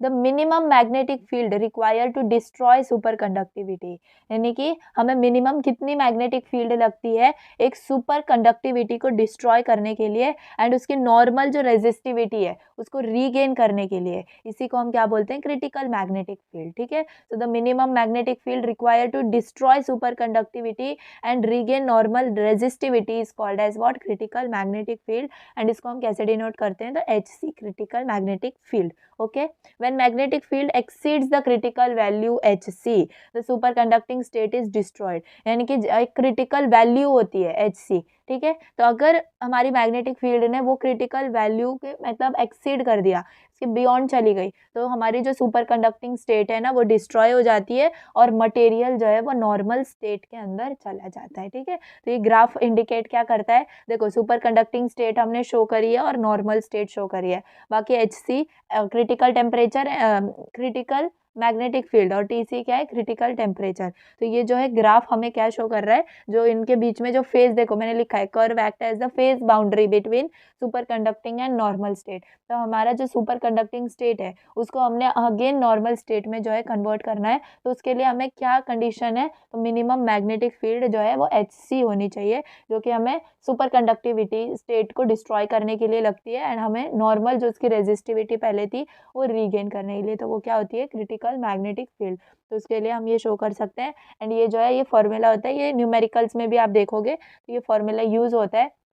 The variation of critical field with temperature. तो variation of critical field with temperature जो है उसके बीच में ये रिलेशन है HC is equal to H0 1 minus T upon TC the whole square. ठीक है, तो इसमें यहाँ पर HC क्या है? तो क्रिटिकल मैग्नेटिक फील्ड है, H0 है क्रिटिकल फील्ड या एब्सोल्यूट जीरो, और TC है क्रिटिकल टेम्परेचर. बस हो गया. यही इतना ही डेरिवेशन आपको 6 to 7 मार्क्स के लिए आता है. बताओ इसमें क्या ज़्यादा है? बस आपको इतना ही याद रखना है कि minimum magnetic field required to destroy super conductivity and regain normal resistivity. बस इसी को हम बोलते हैं. बस ये ग्राफ बना देंगे आप और ये थोड़ा सा रिलेशन शो कर देंगे, खत्म. क्या इसके अंदर बहुत ज़्यादा रॉकेट साइंस थी? कुछ भी नहीं. तो बस आप इतना इंपॉर्टेंट करके जाइए. अगर आप एग्जाम के एक दिन पहले ये वीडियो देख रहे हो, ओके, अगर आप अभी देख रहे हो ना तो आप कंप्लीट जो है इसको कंप्लीट कर सकते हो पूरे यूनिट को. एंड बहुत ईजी यूनिट है, ज़्यादातर थ्योरी पार्टी है. ठीक है, तो चलो अब इसके बाद जो है ये भी इम्पॉर्टेंट है. जैसे कि अभी ये लास्ट टॉपिक इम्पॉर्टेंट था, वैसे ही ये मेजनर इफेक्ट. ये मेजनर इफेक्ट भी बहुत ज़्यादा पूछा जाता है. तो इसके अंदर आप देख सकते हो figure A, figure B, figure C. तो ये जो है सुपर कंडक्टर है. फर्स्ट वाले फिगर A में जब हमारा टेम्परेचर क्रिटिकल टेम्परेचर से ज़्यादा है और हमारी जो मैग्नेटिक फील्ड है वो भी क्रिटिकल मैग्नेटिक फील्ड से ज़्यादा है, तो हमारा जो मैग्नेटिक लाइंस ऑफ फोर्स है ना वो हमारे सुपर कंडक्टर को पेनिट्रेट करके फ्लो होते हैं. ठीक है, फिर फिगर B में आप देख सकते हो कि जो टेम्परेचर है वो लेस देन या इक्वल टू क्रिटिकल टेम्परेचर और magnetic field less than critical magnetic field है. उस वक्त क्या होगा? हमारे मैग्नेटिक लाइंस ऑफ फोर्स क्या करते हैं? एकदम मतलब साइड से निकल के जाते हैं. यानी कि आप क्या बोल सकते हो कि एक्सपेल आउट हो सकते हैं, होते हैं. तो इसी को हम क्या बोलते हैं? यही जो स्टेट है यही मेजनर इफेक्ट को डिनोट करती है. ठीक है, एंड जब हमारा मैग्नेटिक फील्ड ही जीरो होगा, एक्सटर्नल मैग्नेटिक फील्ड ही नहीं है, तो सुपर कंडक्टर मतलब फिगर C में ऐसा दिखाया हुआ है. तो आप देख सकते हो मेजनर इफेक्ट का definition. The expulsion of magnetic lines of force during transition from normal to super conducting state is called as Meissner effect. यानी कि हम क्या कर रहे हैं? नॉर्मल से सुपर कंडक्टिंग स्टेट में लेके जा रहे हैं मटेरियल को. तो क्या हो रहा है यहाँ पर? मैग्नेटिक फ्लक्स लाइंस जो हैं वो ऐसे एक्सपेल आउट हो जा रही हैं. तो ऐसे ही एक्सपेल आउट होने को हम मेजनर इफेक्ट बोलते हैं. ठीक है, तो आप एक बार रीड करके याद कर सकते हो. The expulsion of magnetic flux lines during transition from normal to super conducting state is called as Meissner effect. Okay, अब रीजन क्या क्या होते हैं इसके, तो वो देखते हैं। Reasons for magnetic flux expulsion, so in presence of magnetic field induced circulating current are generated on the surface of the material. यानी कि जब तक मैग्नेटिक फील्ड होती है तो क्या होता है कि इंड्यूस्ड क्या मतलब सर्कुलेटिंग करंट जो है ना वो जनरेट होते रहते हैं। सर्कुलेटिंग करंट्स को हम क्या बोलते हैं, एडी करंट्स बोलते हैं, राइट। तो ये सब जनरेट होते रहते हैं on the surface of material. फिर this circulating currents creating magnetic field opposite to the externally applied magnetic field according to Lenz law. तो लेंज लॉ के हिसाब से ये जो एडी करंट्स यानी कि सर्कुलेटिंग करंट्स जो है ये प्रोड्यूस हुए हैं, ये क्या करते हैं, मैग्नेटिक फील्ड को प्रोड्यूस करते हैं जो कि एक्सटर्नली अप्लाइड मैग्नेटिक फील्ड को अपोज करते हैं, ठीक है। तो दस the external magnetic flux is expelled by the super conductor. अब यहाँ पर आप वो कंडीशंस देख सकते हो जैसे हमने फर्स्ट फिगर ए में देखा था, जब temperature greater than critical temperature है तो the material is in normal conducting state and when a magnetic field is applied to the material it penetrates the material. इसमें क्या होता है, मटेरियल नॉर्मल कंडक्टिंग स्टेट में होता है और मैग्नेटिक फील्ड जब हम उसके ऊपर अप्लाई करते हैं तो वो पेनिट्रेट कर जाती है क्योंकि हमारा टेम्परेचर जो है वो क्रिटिकल टेम्परेचर से ज़्यादा है। And the if H is external magnetic field and M is magnetisation produced within the sample, तो हम बस हमने जो ये फॉर्मूला स्टार्टिंग से ही देखा है, right, B is equal to mu naught M plus H, तो ये जो है फॉर्मूला फॉलो होता है एंड इट इज प्रूव्ड। तो यहाँ पर जब कब होता है ये, when temperature is greater than critical temperature. जब temperature less than and equal to critical temperature हुआ, यानी जहाँ पर हमने देखा था कि मैग्नेटिक फील्ड जो है वो एक्सपेल आउट होके जा रही है सुपर कंडक्टर से, तो the material turns to a super conductor and the magnetic field is expelled out of the super conductor. अब यहाँ पर हम देख सकते हैं कि मैग्नेटिक इंडक्शन जो है ना इनसाइड तो कुछ भी नहीं है ना मैग्नेटिक, यहाँ पर आप देख सकते हो फिगर बी के अंदर सुपर कंडक्टर के अंदर तो कोई भी मैग्नेटिक इंडक्शन नहीं होगा क्योंकि मैग्नेटिक फील्ड लाइंस उसके बाहर से जा रही हैं, तो हमारा बी यहाँ पर क्या हो जाएगा, यानी मैग्नेटिक इंडक्शन जीरो हो जाएगा।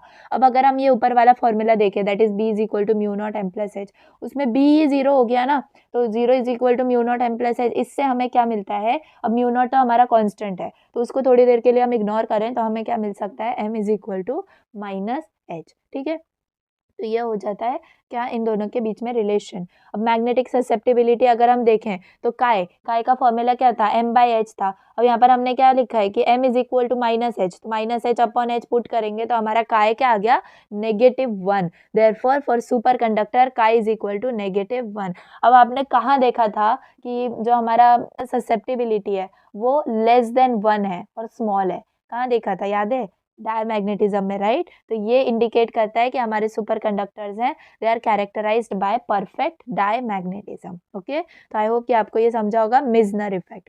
अब ये जो है ये डिफरेंशिएशन आप देखो तो बहुत ज़्यादा इंपॉर्टेंट है, इसमें हमें टाइप 1 सुपर कंडक्टर और टाइप 2 सुपर कंडक्टर को डिफरेंशिएट करने बोलते हैं। तो मैंने सब आपको फॉर्मेट में ही ला के रखा है, जस्ट आपको मतलब आप रीड भी कर लोगे ना तो आपका बहुत ज़्यादा हो जाएगा, ठीक है, लेकिन आपको समझना इंपॉर्टेंट है क्योंकि अब भी आप रीड कर लोगे एग्जाम के टाइम में आपको याद नहीं आएगा, तो अब जब समझ लोगे तो आपको सब याद आ जाएगा। चलो देखते हैं क्या है टाइप 1 सुपर कंडक्टर और टाइप 2 सुपर कंडक्टर। तो टाइप 1 सुपर कंडक्टर में ये ग्राफ देखो आप कैसे दिख सकता है, तो 4πm आपको y एक्सिस में दिखाना है और h जो है आपको यानी मैग्नेटिक फील्ड जो है वो x एक्सिस पे दिखानी है। एंड ये normal state and super conducting state दोनों आप देख सकते हो टाइप 1 सुपर कंडक्टर में कैसी है, और टाइप 2 सुपर कंडक्टर में वही वेरिएशन आप देख सकते हो कि मतलब मिक्स्ड स्टेट भी आ जाता है इसके अंदर। तो बस अभी इसको तो आपको मतलब प्रैक्टिस करने की ज़रूरत है, ग्राफ ज़्यादा हार्ड नहीं है, बस normal state super conducting state आपको याद रखनी है और टाइप 2 सुपर कंडक्टर के अंदर जो है मिक्स्ड स्टेट ये भी आ जाता है, ठीक है मेन। तो यहाँ पर जो नॉर्मल स्टेट में आप देख सकते हो टाइप 1 में तो वो HC से यानी कि क्रिटिकल मैग्नेटिक फील्ड से हमने डिनोट किया है, यानी कि क्रिटिकल मैग्नेटिक फील्ड से कम जो होगा वो सब क्या हो जाएगा सुपर कंडक्टिंग स्टेट, और उससे ज़्यादा जो होगा वो नॉर्मल स्टेट में आएगा। तो यार यहाँ पर आप देख सकते हो HC, HC1, HC2 ये तीन जो है हमने मैग्नेटिक फील्ड्स यहाँ पर दिखाई है, क्रिटिकल मैग्नेटिक फील्ड्स। चलो देखते हैं हम इसको कैसे डिफ्रेंशिएट करें। तो फर्स्ट टाइप 1 सुपर कंडक्टर में हम लिख सकते हैं the material loses magnetisation sharply, यानी कि यहाँ पर आप ग्राफ कैसे देख रहे हो कि शार्प ग्राफ है, राइट। तो मटेरियल क्या कर रहा है यहाँ पर अपनी मैग्नेटाइजेशन को शार्पली लूज कर रहा है। एंड यहाँ पर सेकेंड यहाँ पर टाइप 2 के अंदर अगर आप देखो तो मटेरियल लूजेस मैग्नेटाइजेशन ग्रेजुअली, ठीक है। तो ग्राफ ही इंडिकेट कर रहा है कि ग्रेजुअली हमारा मटेरियल मैग्नेटाइजेशन लूज कर रहा है। अब यहाँ पर टाइप 1 के अंदर they exhibit complete Meissner effect, तो यहाँ पर कंप्लीट मेजनर इफेक्ट पॉसिबल है। एंड यहाँ पर टाइप 2 के अंदर they do not exhibit complete Meissner effect, ठीक है। अभी मेजनर इफेक्ट पढ़ा ही है हमने, क्या, expelling out of the magnetic field during transition of normal state to super conducting state, ठीक है। फिर फोर्थ आप देख सकते हो, they show perfect diamagnetic behaviour. अब ये थर्ड पॉइंट के साथ रिलेटेड है, क्योंकि जो मेजनर इफेक्ट शो करता है वो परफेक्ट डायमैग्नेटिज्म शो करता है, ठीक है। जो मेजनर इफेक्ट को जो मतलब एग्जिबिट ही नहीं कर रहा है कम्प्लीटली, तो वो डायमैग्नेटिक बिहेवियर भी शो नहीं करेगा। तो फोर्थ पॉइंट यही कहता है कि दे शो परफेक्ट डायमैग्नेटिक बिहेवियर, और यहाँ पर दे do not show perfect diamagnetic behaviour, okay. यहाँ पर they have only one critical magnetic field, यानी कि आप देखो ग्राफ में देखो तो सिर्फ HC है, यानी कि सिर्फ एक क्रिटिकल मैग्नेटिक फील्ड है। एंड यहाँ पर क्या देख सकते हो आप, HC1 HC2, यहाँ पर दो क्रिटिकल मैग्नेटिक फील्ड प्रेजेंट है, okay. Material exist in two state, यानी कि सुपर कंडक्टिंग स्टेट जब H is less than HC, और अब H जब ग्रेटर देन HC होगा तो नॉर्मल स्टेट। यानी कि बस ये ग्राफ को ही आपको मतलब डिफरेंट डिफरेंट नॉलेज आपको ग्राफ के बारे में ही देनी है। यहाँ पर आप देख सकते हो कि दो स्टेट्स अवेलेबल है टाइप 1 में, नॉर्मल स्टेट और सुपर कंडक्टिंग स्टेट। और यहाँ पर 3 स्टेट्स अवेलेबल है, सुपर कंडक्टिंग, नॉर्मल और मिक्स्ड स्टेट। तो वो कब कब अवेलेबल है, आप ग्राफ के थ्रू वो जो है लिख सकते हो, okay. They are soft super conductor, यानी टाइप 1 सुपर कंडक्टर्स में सॉफ्ट सुपर कंडक्टर्स आते हैं, और टाइप 2 के अंदर हार्ड सुपर कंडक्टर्स आते हैं। एंड यहाँ पर type 1 not much useful due to low critical magnetic field, of course इसके क्रिटिकल मैग्नेटिक फील्ड कम है, इसकी वजह से वो ज़्यादा यूजफुल नहीं है। एंड टाइप 2 सुपर कंडक्टर्स की मैग्नेटिक फील्ड, या फिर हम कह सकते हैं क्रिटिकल मैग्नेटिक फील्ड जो है वो हाई है, तो it is useful. And example में आप देख सकते हो एल्यूमिनियम, फिर यहाँ पर लेड, मर्क्यूरी एक्सेट्रा। एंड यहाँ पर टाइप 2 के अंदर niobium, strontium, niobium titanium and niobium zirconium. तो ये जो है टाइप 1 और टाइप 2 सुपर कंडक्टर्स के एग्जाम्पल्स हैं। तो इसमें से आपका जितने मार्क्स का क्वेश्चन है, सपोज 5 मार्क्स के लिए आपका डिफरेंशिएशन आया है, तो आप 5 पॉइंट्स ही इसमें से कोई भी 5 पॉइंट्स जो है वो लिख सकते हो। मैंने आपको टू द मैक्स 9 जो है पॉइंट्स दे के रखे हैं, तो आप इसमें से याद कर लो, ठीक है। इसके बाद ये भी जो है एक डिफरेंशिएशन है low temperature and high temperature super conductor में। तो इफ़ सपोज अगर ये आया तो आप ये लिख दो, लेकिन डिफरेंशिएशन जो है टाइप 1 है और टाइप 2 सुपर कंडक्टर, यही एक्सपेक्टेड है, ठीक है। तो लो टेम्परेचर में आप क्या दिखा सकते हो, transition temperature is below 24 kelvin, और हाई टेम्परेचर में transition temperature is above 27 kelvin up to 138। ये सब थ्योरी आपको याद ही रखनी पड़ेगी। और कूलेंट जो है लो टेम्परेचर के लिए कौन सा कूलेंट रिक्वायर है, तो लिक्विड हीलियम है, और हाई टेम्परेचर के लिए लिक्विड नाइट्रोजन, ठीक है। They are typically elements and they are niobium based alloys, ठीक है।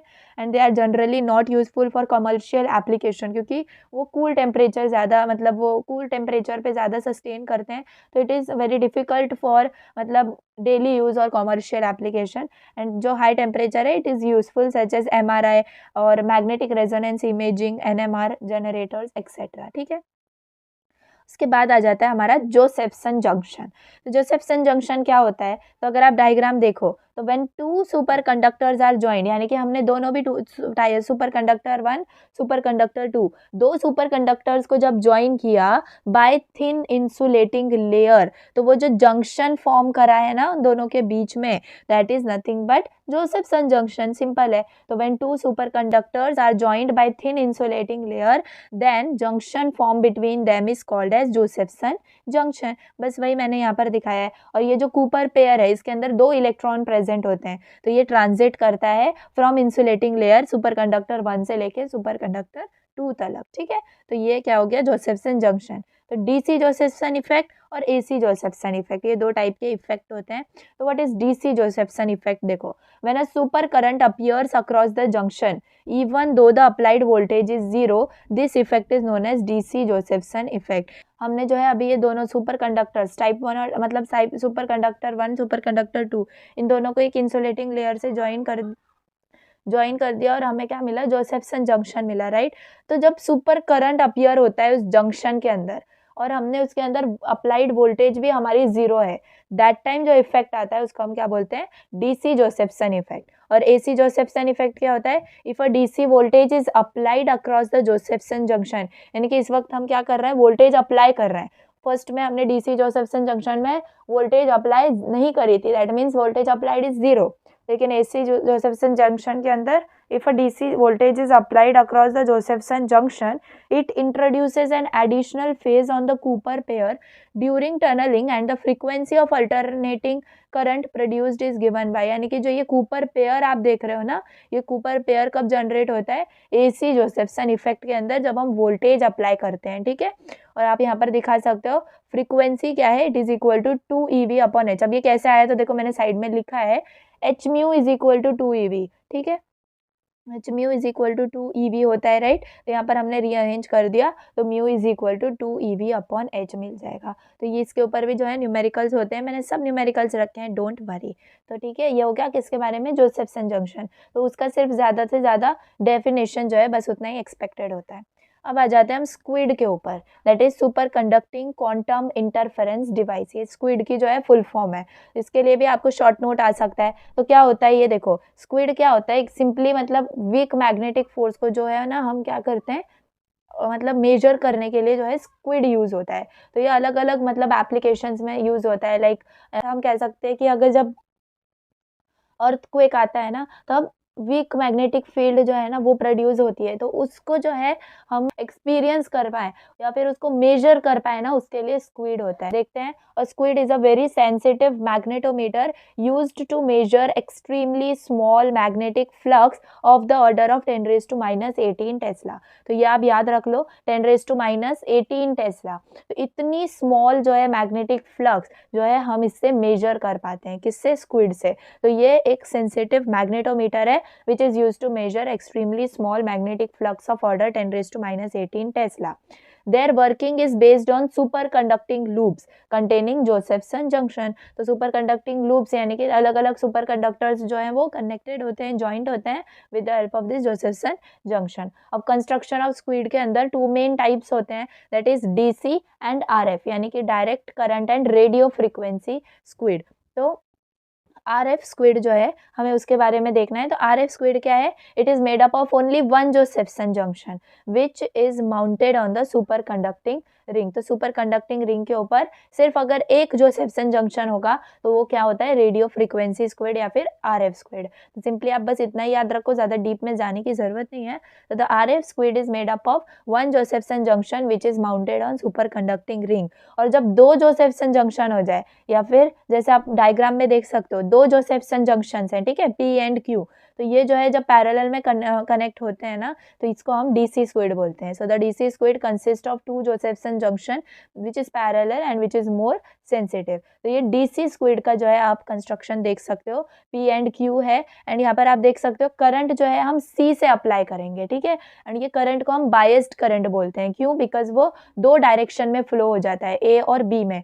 एंड देन अगेन वो वापस से क्या हो जाता है, I1 I2 वापस से ज्वाइंट हो जाते हैं, D से वापस निकल जाते हैं। So this is the full, मतलब आप देख सकते हो स्क्विड का एक पैटर्न है। एंड आप यहाँ देख सकते हो SQUIDs are usually fabricated from lead और प्योर नियोबियम, यानी कि यूजुअली जो स्क्विड्स बनाए जाते हैं तो they are made up of lead और pure niobium.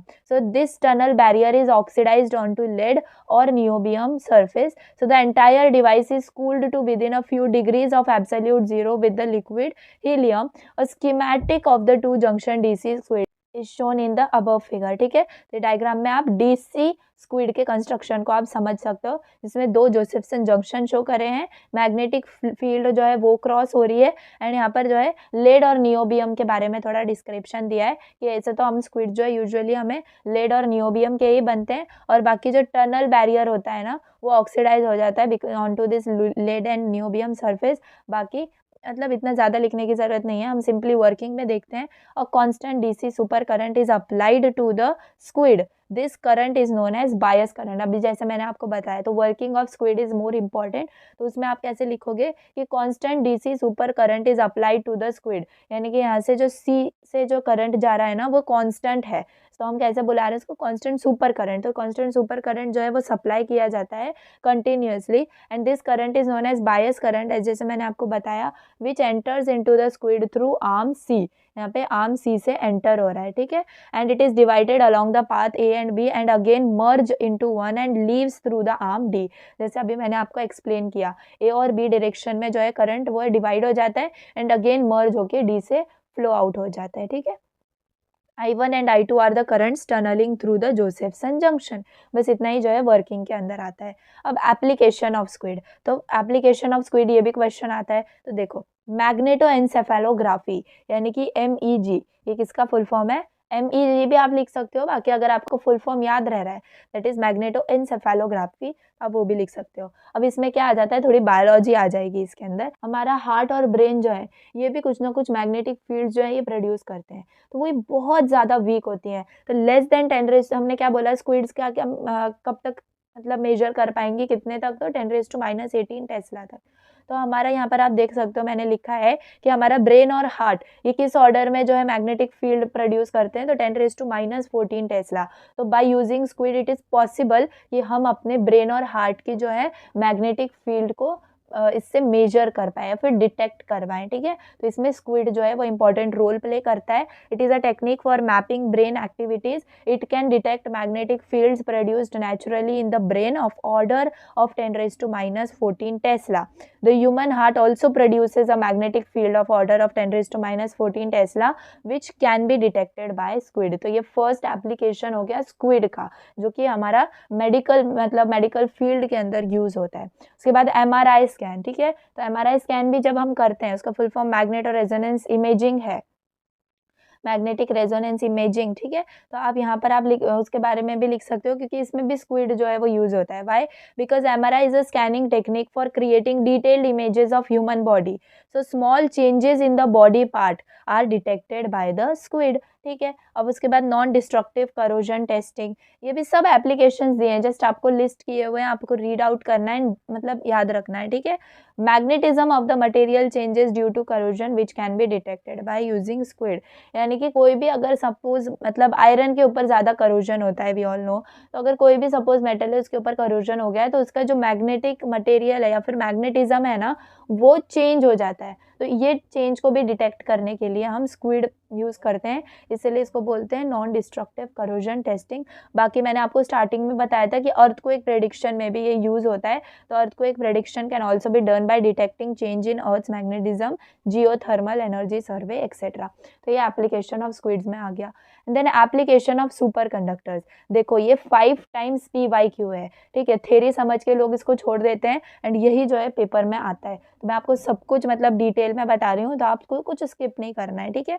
Application of super conductors, इसके अंदर 3 है, super conducting transmission lines, super conducting magnets and frictionless bearings. तो इसके अंदर क्या क्वेश्चन आता है कि आप लिस्ट आउट करिए application of super conductors, list out, ठीक है, एंड कोई भी एक को एक्सप्लेन करिए। तो मैंने यहाँ पर आपके लिए तीनों भी जो है एक्सप्लेन करके रखे हैं, तो आपको कोई प्रॉब्लम नहीं है, जो आपको ईजी लगे आप वो एक्सप्लेन करो, ठीक है। सुपर कंडक्टिंग ट्रांसमिशन लाइन्स, अब सुपर कंडक्टिविटी के बारे में हमने क्या पढ़ा हुआ है कि जिसमें रेजिस्टेंस क्या होता है, 0 होता है।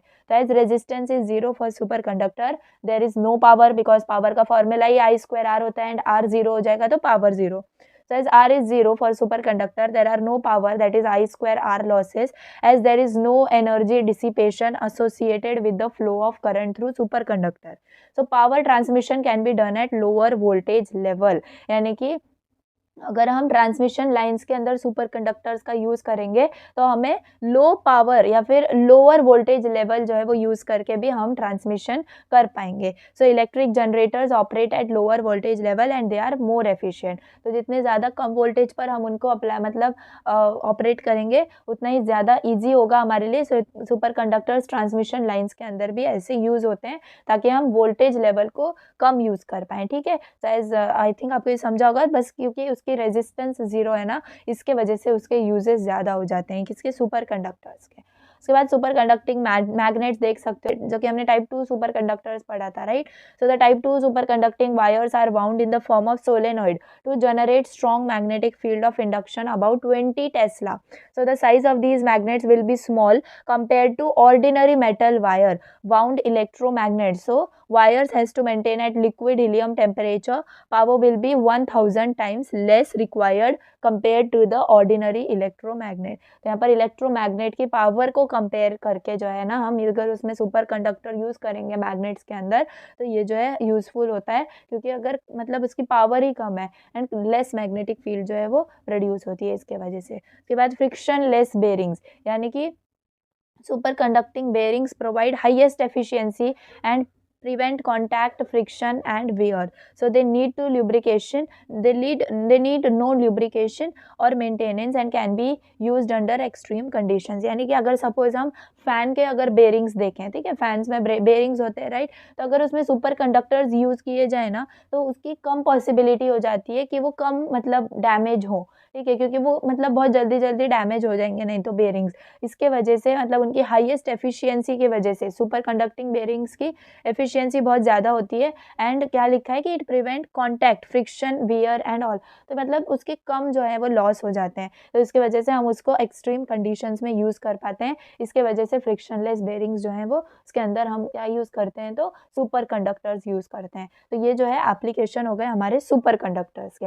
एंड यस, यहाँ तक जो है हमारी थ्योरी यूनिट 5 की कंप्लीट होती है. अब हम देखते हैं न्यूमेरिकल्स, ठीक है. तो मैंने आपको जैसे बोला था कि मैं डेफिनेशन से लेके न्यूमेरिकल्स तक आपको सब कुछ प्रोवाइड करूंगी, तो इस वन शॉट में आप उसको मतलब ऐसे मत लो कि बस रिवीजन है, ठीक है. अगर आपने बिल्कुल भी नहीं पढ़ा है ना, then also these one shots are very useful for you. And जिन्होंने मतलब पढ़ा भी है ना, तो उनके लिए ये एक्स्ट्रा है, बिकॉज वी मतलब usually we can't do numericals each and every definition and all, because college में इतना ज़्यादा नहीं देते हैं राइट. तो यहाँ पर मैं आपके लिए सब कुछ जो है एक पेज मतलब एक PDF के अंदर कंपाइल करके दिया है.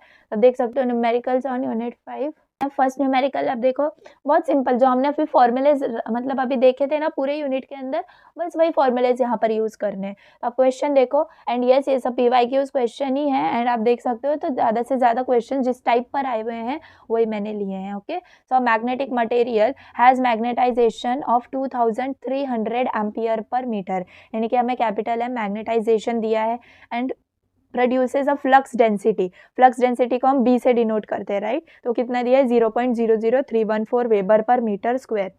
कैलकुलेट मैग्नेटाइजिंग फोर्स, यानी कि हमें क्या कैलकुलेट करना है, H कैलकुलेट करना है. And relative permeability of material, यानी कि हमें रिलेटिव परमिएबिलिटी फाइंड आउट करनी है एंड H फाइंड आउट करना है, ठीक है. अब ये मत कह देना कि ये रिलेटिव परमिएबिलिटी दी है, ये हमें म्यू नॉट दिया है, यानी कि permeability of free space given है, दैट इज 12.57 इंटू 10⁻⁷. यहाँ पर M दिया है, B दिया है और म्यू नॉट दिया है, हमें फाइंड आउट H करना है. तो हम ये बेसिक फॉर्मूला यूज कर लेंगे, that is B is equal to mu naught M plus H, ठीक है. यहाँ से H को रीअरेंज करके H लेकर आएंगे which is B upon mu not minus M, and values put करके हमें H क्या मिलेगा, 198 एम्पियर पर मीटर. आप अपनी कैलसी में करके देख सकते हो, प्रैक्टिस भी हो जाएगी. ओके, एंड चेक भी हो जाएगा राइट है कि नहीं, ठीक है. उसके बाद अब यहाँ पर हमें क्या निकालना है, अगर हम यहाँ पर ससेप्टिबिलिटी निकालें, यानी कि अभी देखो हम ससेप्टिबिलिटी क्यों निकाल रहे हैं, क्योंकि हमारे पास हमें रिलेटिव परमिएबिलिटी निकालनी है, एंड हमने रिलेटिव परमिएबिलिटी और ससेप्टिबिलिटी की रिलेशन देखी थी राइट. तो mu are is equal to 1 plus chi. तो 1 प्लस काय के लिए हम काय निकाल सकते हैं, एंड काय क्या है, M/H होता है, और M भी प्रेजेंट है, H भी प्रेजेंट है, तो 11.6161 आ जाएगा हमारे पास. एंड म्यू आर क्या होता है, 1 प्लस काय, तो 1 प्लस 11.6161 तो 12.61, ये क्या आ गया हमारा रिलेटिव परमिएबिलिटी. ये एक मेथड हो गया. मैंने दूसरा मेथड भी यहाँ पर लिखा है, क्या mu are is equal to mu upon mu naught. तो अब यहाँ पर म्यू अपॉन म्यू नॉट के हेल्प से भी हम रिलेटिव परमिएबिलिटी निकाल सकते हैं. उसके लिए हमें एब्सोल्यूट परमिएबिलिटी निकालनी होगी which is B upon H right. तो B भी प्रेजेंट है, H भी प्रेजेंट है, तो बस वही पुट करके हमारे पास सेम ही आएगा, दोनों भी मेथड से आपके पास आंसर सेम ही आएगा. तो अब ये समझा होगा. सेकेंड न्यूमेरिकल देखो, diamagnetic aluminium oxide is subjected to an external magnetic field of 10⁵ ampere per meter. Calculate the magnetization and magnetic flux density. Susceptibility chi is given. तो हमें chi दिया है, लेकिन आप अगर फोकस करके क्वेश्चन पढ़ो, देखो ज़्यादातर मिस्टेक यही होती है. तो डायमैग्नेटिक हमें जो है Al2O3 दिया है. तो डायमैग्नेटिक अगर दिया है तो हमें पता है, अगर हमने थ्योरी पढ़ी है, तो डायमैग्नेटिक मटेरियल्स में क्या होता था, ससेप्टिबिलिटी लेस देन 1 होती थी, यानी कि काय इज लेस देन 1 यानी कि माइनस में होगा, राइट, लेस देन 1 तो माइनस में हो जाता है। तो यहाँ पर हमें ससेप्टेबिलिटी में भी उन्होंने पॉजिटिव दी है, दैट इज 5 × 10⁻⁻⁵, लेकिन हमें उसको माइनस लेना है। यहाँ पर मैंने क्या लिया है, chi is equal to minus 5 × 10⁻⁵ ampere per metre and H दिया है that is 10⁵ ampere per metre. और फाइंड आउट क्या करना है हमें, मैग्नेटाइजेशन यानी कि एम फाइंड आउट करना है और magnetic flux density find out करनी है। चलो अब ये तो हम इसी फॉर्मूले को क्या करेंगे, B is equal to mu naught M plus H होता है। तो यहाँ पर काय क्या होता है, देखो यहाँ पर m कैसे निकालेंगे हम, देखो chi is equal to m by H होता है, तो m क्या रीअरेंज कर देंगे तो हमें m मिलेगा काय एच। यहाँ पर काय भी प्रेजेंट है और h भी प्रेजेंट है, दोनों के मल्टीप्लीकेशन से हमें मैग्नेटाइजेशन आ गया, सिंपल। अब मैग्नेटाइजेशन आने के बाद मैग्नेटिक फ्लक्स डेंसिटी हम B is equal to mu naught M plus H ये फॉर्मूले से निकाल सकते हैं। तो अब यहाँ पर हमें क्या मिल गया, यहाँ पर हमारे पास मैग्नेटाइजेशन भी आ गया एंड यहाँ पर ये सब भी प्रेजेंट है। म्यू नॉट जो है हमें अगर गिवन नहीं है तो हम याद भी रख सकते हैं, अदरवाइज गिवन ही होता है मोस्ट ऑफ द टाइम। तो म्यू नॉट 12.57 × 10⁻⁻7 होता है, m -5 है प्लस h जो है वो 10⁻5 है। कैल्शियम में डाल के आप चेक करोगे तो आपको क्या मिल जाएगा, 0.125 वेबर पर मीटर स्क्वायर। उसके बाद थर्ड न्यूमेरिकल देखो, find relative permeability of ferromagnetic material if a magnetic field strength is 220 ampere per metre reduces magnetization of 3300 ampere per metre in it. यहाँ पर हमको m दिया है और h दिया है और सिंपली हमें म्यू आर पूछा है, तो कितना सिंपल है, बस m और h दिया है, इससे हम काय निकाल सकते हैं, m बाई एच, तो वो कितना आया 15 और म्यू आर 1 प्लस काय होता है यानी कि 1 + 15 तो 16, तो म्यू आर हमारे पास आ गया 16। अब न्यूमेरिकल्स ऑन सुपर कंडक्टिविटी, तो ये कौन से थे, ऊपर वाले न्यूमेरिकल्स से मैग्नेटिज्म के ऊपर, अब ये है सुपर कंडक्टिविटी के ऊपर। तो आप देख सकते हो, calculate the critical magnetic field for lead at 4.2 kelvin, the critical temperature for lead is 7.18 kelvin, H0 is equal to 6.5 × 10⁻⁴ है वो एम्पियर पर मीटर। तो आप गिवन में देख सकते हो, हमें H0 दिया है, T दिया है और TC दिया है। तो इससे रिलेटेड हमने जो है क्रिटिकल मैग्नेटिक फील्ड के अंदर जो है फॉर्मूला देखा था, that is HC is equal to H0 in bracket 1 - T/TC the whole square. तो बस यही हमें जो है वो फॉर्मूला यूज़ करना है, सारी वैल्यूज़ पुट करके हमें HC मिल जाएगा। अब यहाँ पर HC को फाइंड आउट करना था, ये मत समझना HC is equal to H0, वो थोड़ा राइटिंग में मिस्टेक होगी, तो HC आपको फाइंड आउट करना है, ठीक है। यहाँ पर HC क्या दिया है, आ गया 4.2 × 10⁻⁴ एम्पियर पर मीटर। सेम वही फॉर्मूला यूज़ करके आप ये वाला भी न्यूमेरिकल है, ये भी ट्राई आउट करो, सेम चीज़ें हैं, सब गिवन है, बस आपको वही, बस यहाँ पर HC नहीं H0 फाइंड आउट करना है। तो वही फॉर्मूला का आप रीअरेंज कर दो तो आपको मिल जाएगा, ठीक है। उसके बाद ये देखो, तो ये जोसेफ्सन जंक्शन के ऊपर न्यूमेरिकल है, और Josephson junction with the potential difference of 650 micrometre, ठीक है। अगर दिख नहीं रहा है तो आप गिवन में देख सकते हो, 650 micro volt radiates electromagnetic radiation, calculate its frequency. तो आप बोलोगे बस यहाँ पर एक ही चीज़ गिवन है, हम इससे कैसे फ्रीक्वेंसी फाइंड आउट करें, तो बाकी सब तो कांस्टेंट्स हैं, उनकी वैल्यू हमें पता ही होती है। तो हमने कौन सा फॉर्मूला मैंने आपको बताया था, h μ is equal to 2ev, तो यहाँ से म्यू आ जाता है 2ev अपॉन h, तो बाकी v तो हमें दिया ही है, और e की वैल्यू क्या होती है 1.6 × 10⁻⁻19 और h क्या होता है 6.63 × 10⁻34, ठीक है। तो यहाँ से म्यू क्या आ जाएगा 3.13 × 10⁻11 हर्ट्ज, एंड वही सेम यहाँ पर भी है। तो बस अब यहाँ पर हमें V फाइंड आउट करना है, ठीक है, वोल्टेज फाइंड आउट करना है। तो calculate voltage required to produce a frequency of 2 × 10⁻11 hertz across the Josephson junction. तो यहाँ पर बस अब हमें सिंपल उल्टा दिया हुआ है, यहाँ पर फ्रीक्वेंसी हमें फाइंड आउट गिवन है और हमें क्या निकालना है, वोल्टेज निकालना है। तो वही फॉर्मूला यूज़ करेंगे, तो V is equal to h/2e, बस ये पुट करके हमारे पास वोल्टेज आ जाएगा। तो बस इतने ही टाइप के न्यूमेरिकल्स हैं, एंड अगर आपने इतने ही कर लिया तो बस आपका यूनिट कंप्लीट हो जाता है। एंड यस, आपका जो है यूनिट कंप्लीट हो चुका है, that is unit number 5 of engineering physics हमने 1 शॉट में कंप्लीट कर लिया है। मुझे लग नहीं रहा था कि मैं ये वीडियो बना पाऊँगी, बिकॉज थ्रोट बहुत ज़्यादा पेन कर रहा है एंड बहुत ज़्यादा मुश्किल से ये वीडियो बनी है। तो चलो एटलीस्ट बन गई, एंड आपका ये यूनिट भी कंप्लीट हो जाता है 1 शॉट के अंदर। तो आई होप कि आपको पसंद आया होगा, एंड आप मेरे जो मेहनत है जो उसको अप्रिशिएट करेंगे, एंड यस आप स्टडी करेंगे। जो भी मैंने दिया है नोट्स में मैं आपको डिस्क्रिप्शन बॉक्स में दे दूँगी, ठीक है, तो वहाँ से आप रेफ़र कर लेना। एंड बाकी जो है फर्दर यूनिट में ट्राई करूँगी कि जितनी से ज़्यादा जल्दी हो मैं उतनी ज़्यादा जल्दी अपलोड कर पाऊँ, ठीक है। तो जब तक आप ऐसे में भी आप कंप्लीट कर सकते हो अपना 6 के 6 यूनिट अवेलेबल हैं, बी के भी यूनिट शायद 2 यूनिट बचे हैं, वो भी मैं अपलोड कर दूँगी, ठीक है। बाकी ये फिज़िक्स का आपके पास 5 यूनिट जो है वो कंप्लीट होते हैं, ठीक है। तो आई होप ये आपको समझ में आया होगा। कोई भी कॉन्सेप्ट अगर नहीं समझा है तो आप उसको रीड आउट कर लो। देखो पूरा जो यूनिट है ना वो थ्योरी बेस्ड ही है, ठीक है। तो बस फिर भी मैंने आपको एक्सप्लेन करने की कोशिश करी है। अब बस उतने डेफिनेशंस मैंने आपको दिए, उतने रिमेंबर रखिए। जो मैंने 3 आउट ऑफ 3 स्टार जहाँ पर लिखा है ना, वो आप रेफ़र करिए as an important one. And मैंने जो भी आपको वेरी, वेरी, वेरी इम्पोर्टेंट जैसे मेसनर इफ़ेक्ट बताया था, क्रिटिकल मैग्नेटिक फ़ील्ड बताई थी ना, तो ये सारी चीज़ें जो हैं तो इम्पोर्टेंट हो जाती हैं। सुपर कंडक्टिविटी का डेफ़िनेशन हो गया एंड देन न्यूमेरिकल्स भी मैंने आपको करा दिए। बस यही 3-4 टाइप के न्यूमेरिकल्स हैं जो आते हैं, वही बस अब आपने समझ लिया किस टाइप के आ रहे हैं, तो फिर कोई भी आने दो ना, वैल्यूज़ ही तो चेंज होके आएँगी, कुछ ज़्यादा ही डिफ़िकल्ट आ जाएगा, ऐसा नहीं होता। तो बस जो मतलब फ़ॉर्मूलाज़ हमने यूनिट के अंदर पढ़े, बस वही हमें जो उसके ऊपर ही न्यूमेरिकल्स आ गए एंड मैंने आपको सबके 2-2 जो टाइप हैं वो दिखा दिए, ठीक है। तो बस यही आप प्रैक्टिस करिए एंड यस, जो मेरा चैनल है प्लीज़ इसको आगे बढ़ाइए एंड अपने फ्रेंड्स के पास शेयर करिए, ठीक है। एंड अगर आपने अब तक सब्सक्राइब नहीं किया है तो प्लीज़ सब्सक्राइब करना and yes, thanks for watching. And अगर आपको थोड़ा-सा भी अच्छा लगा हो तो प्लीज़ लाइक करना। तो till the time keep studying, keep working hard, bye.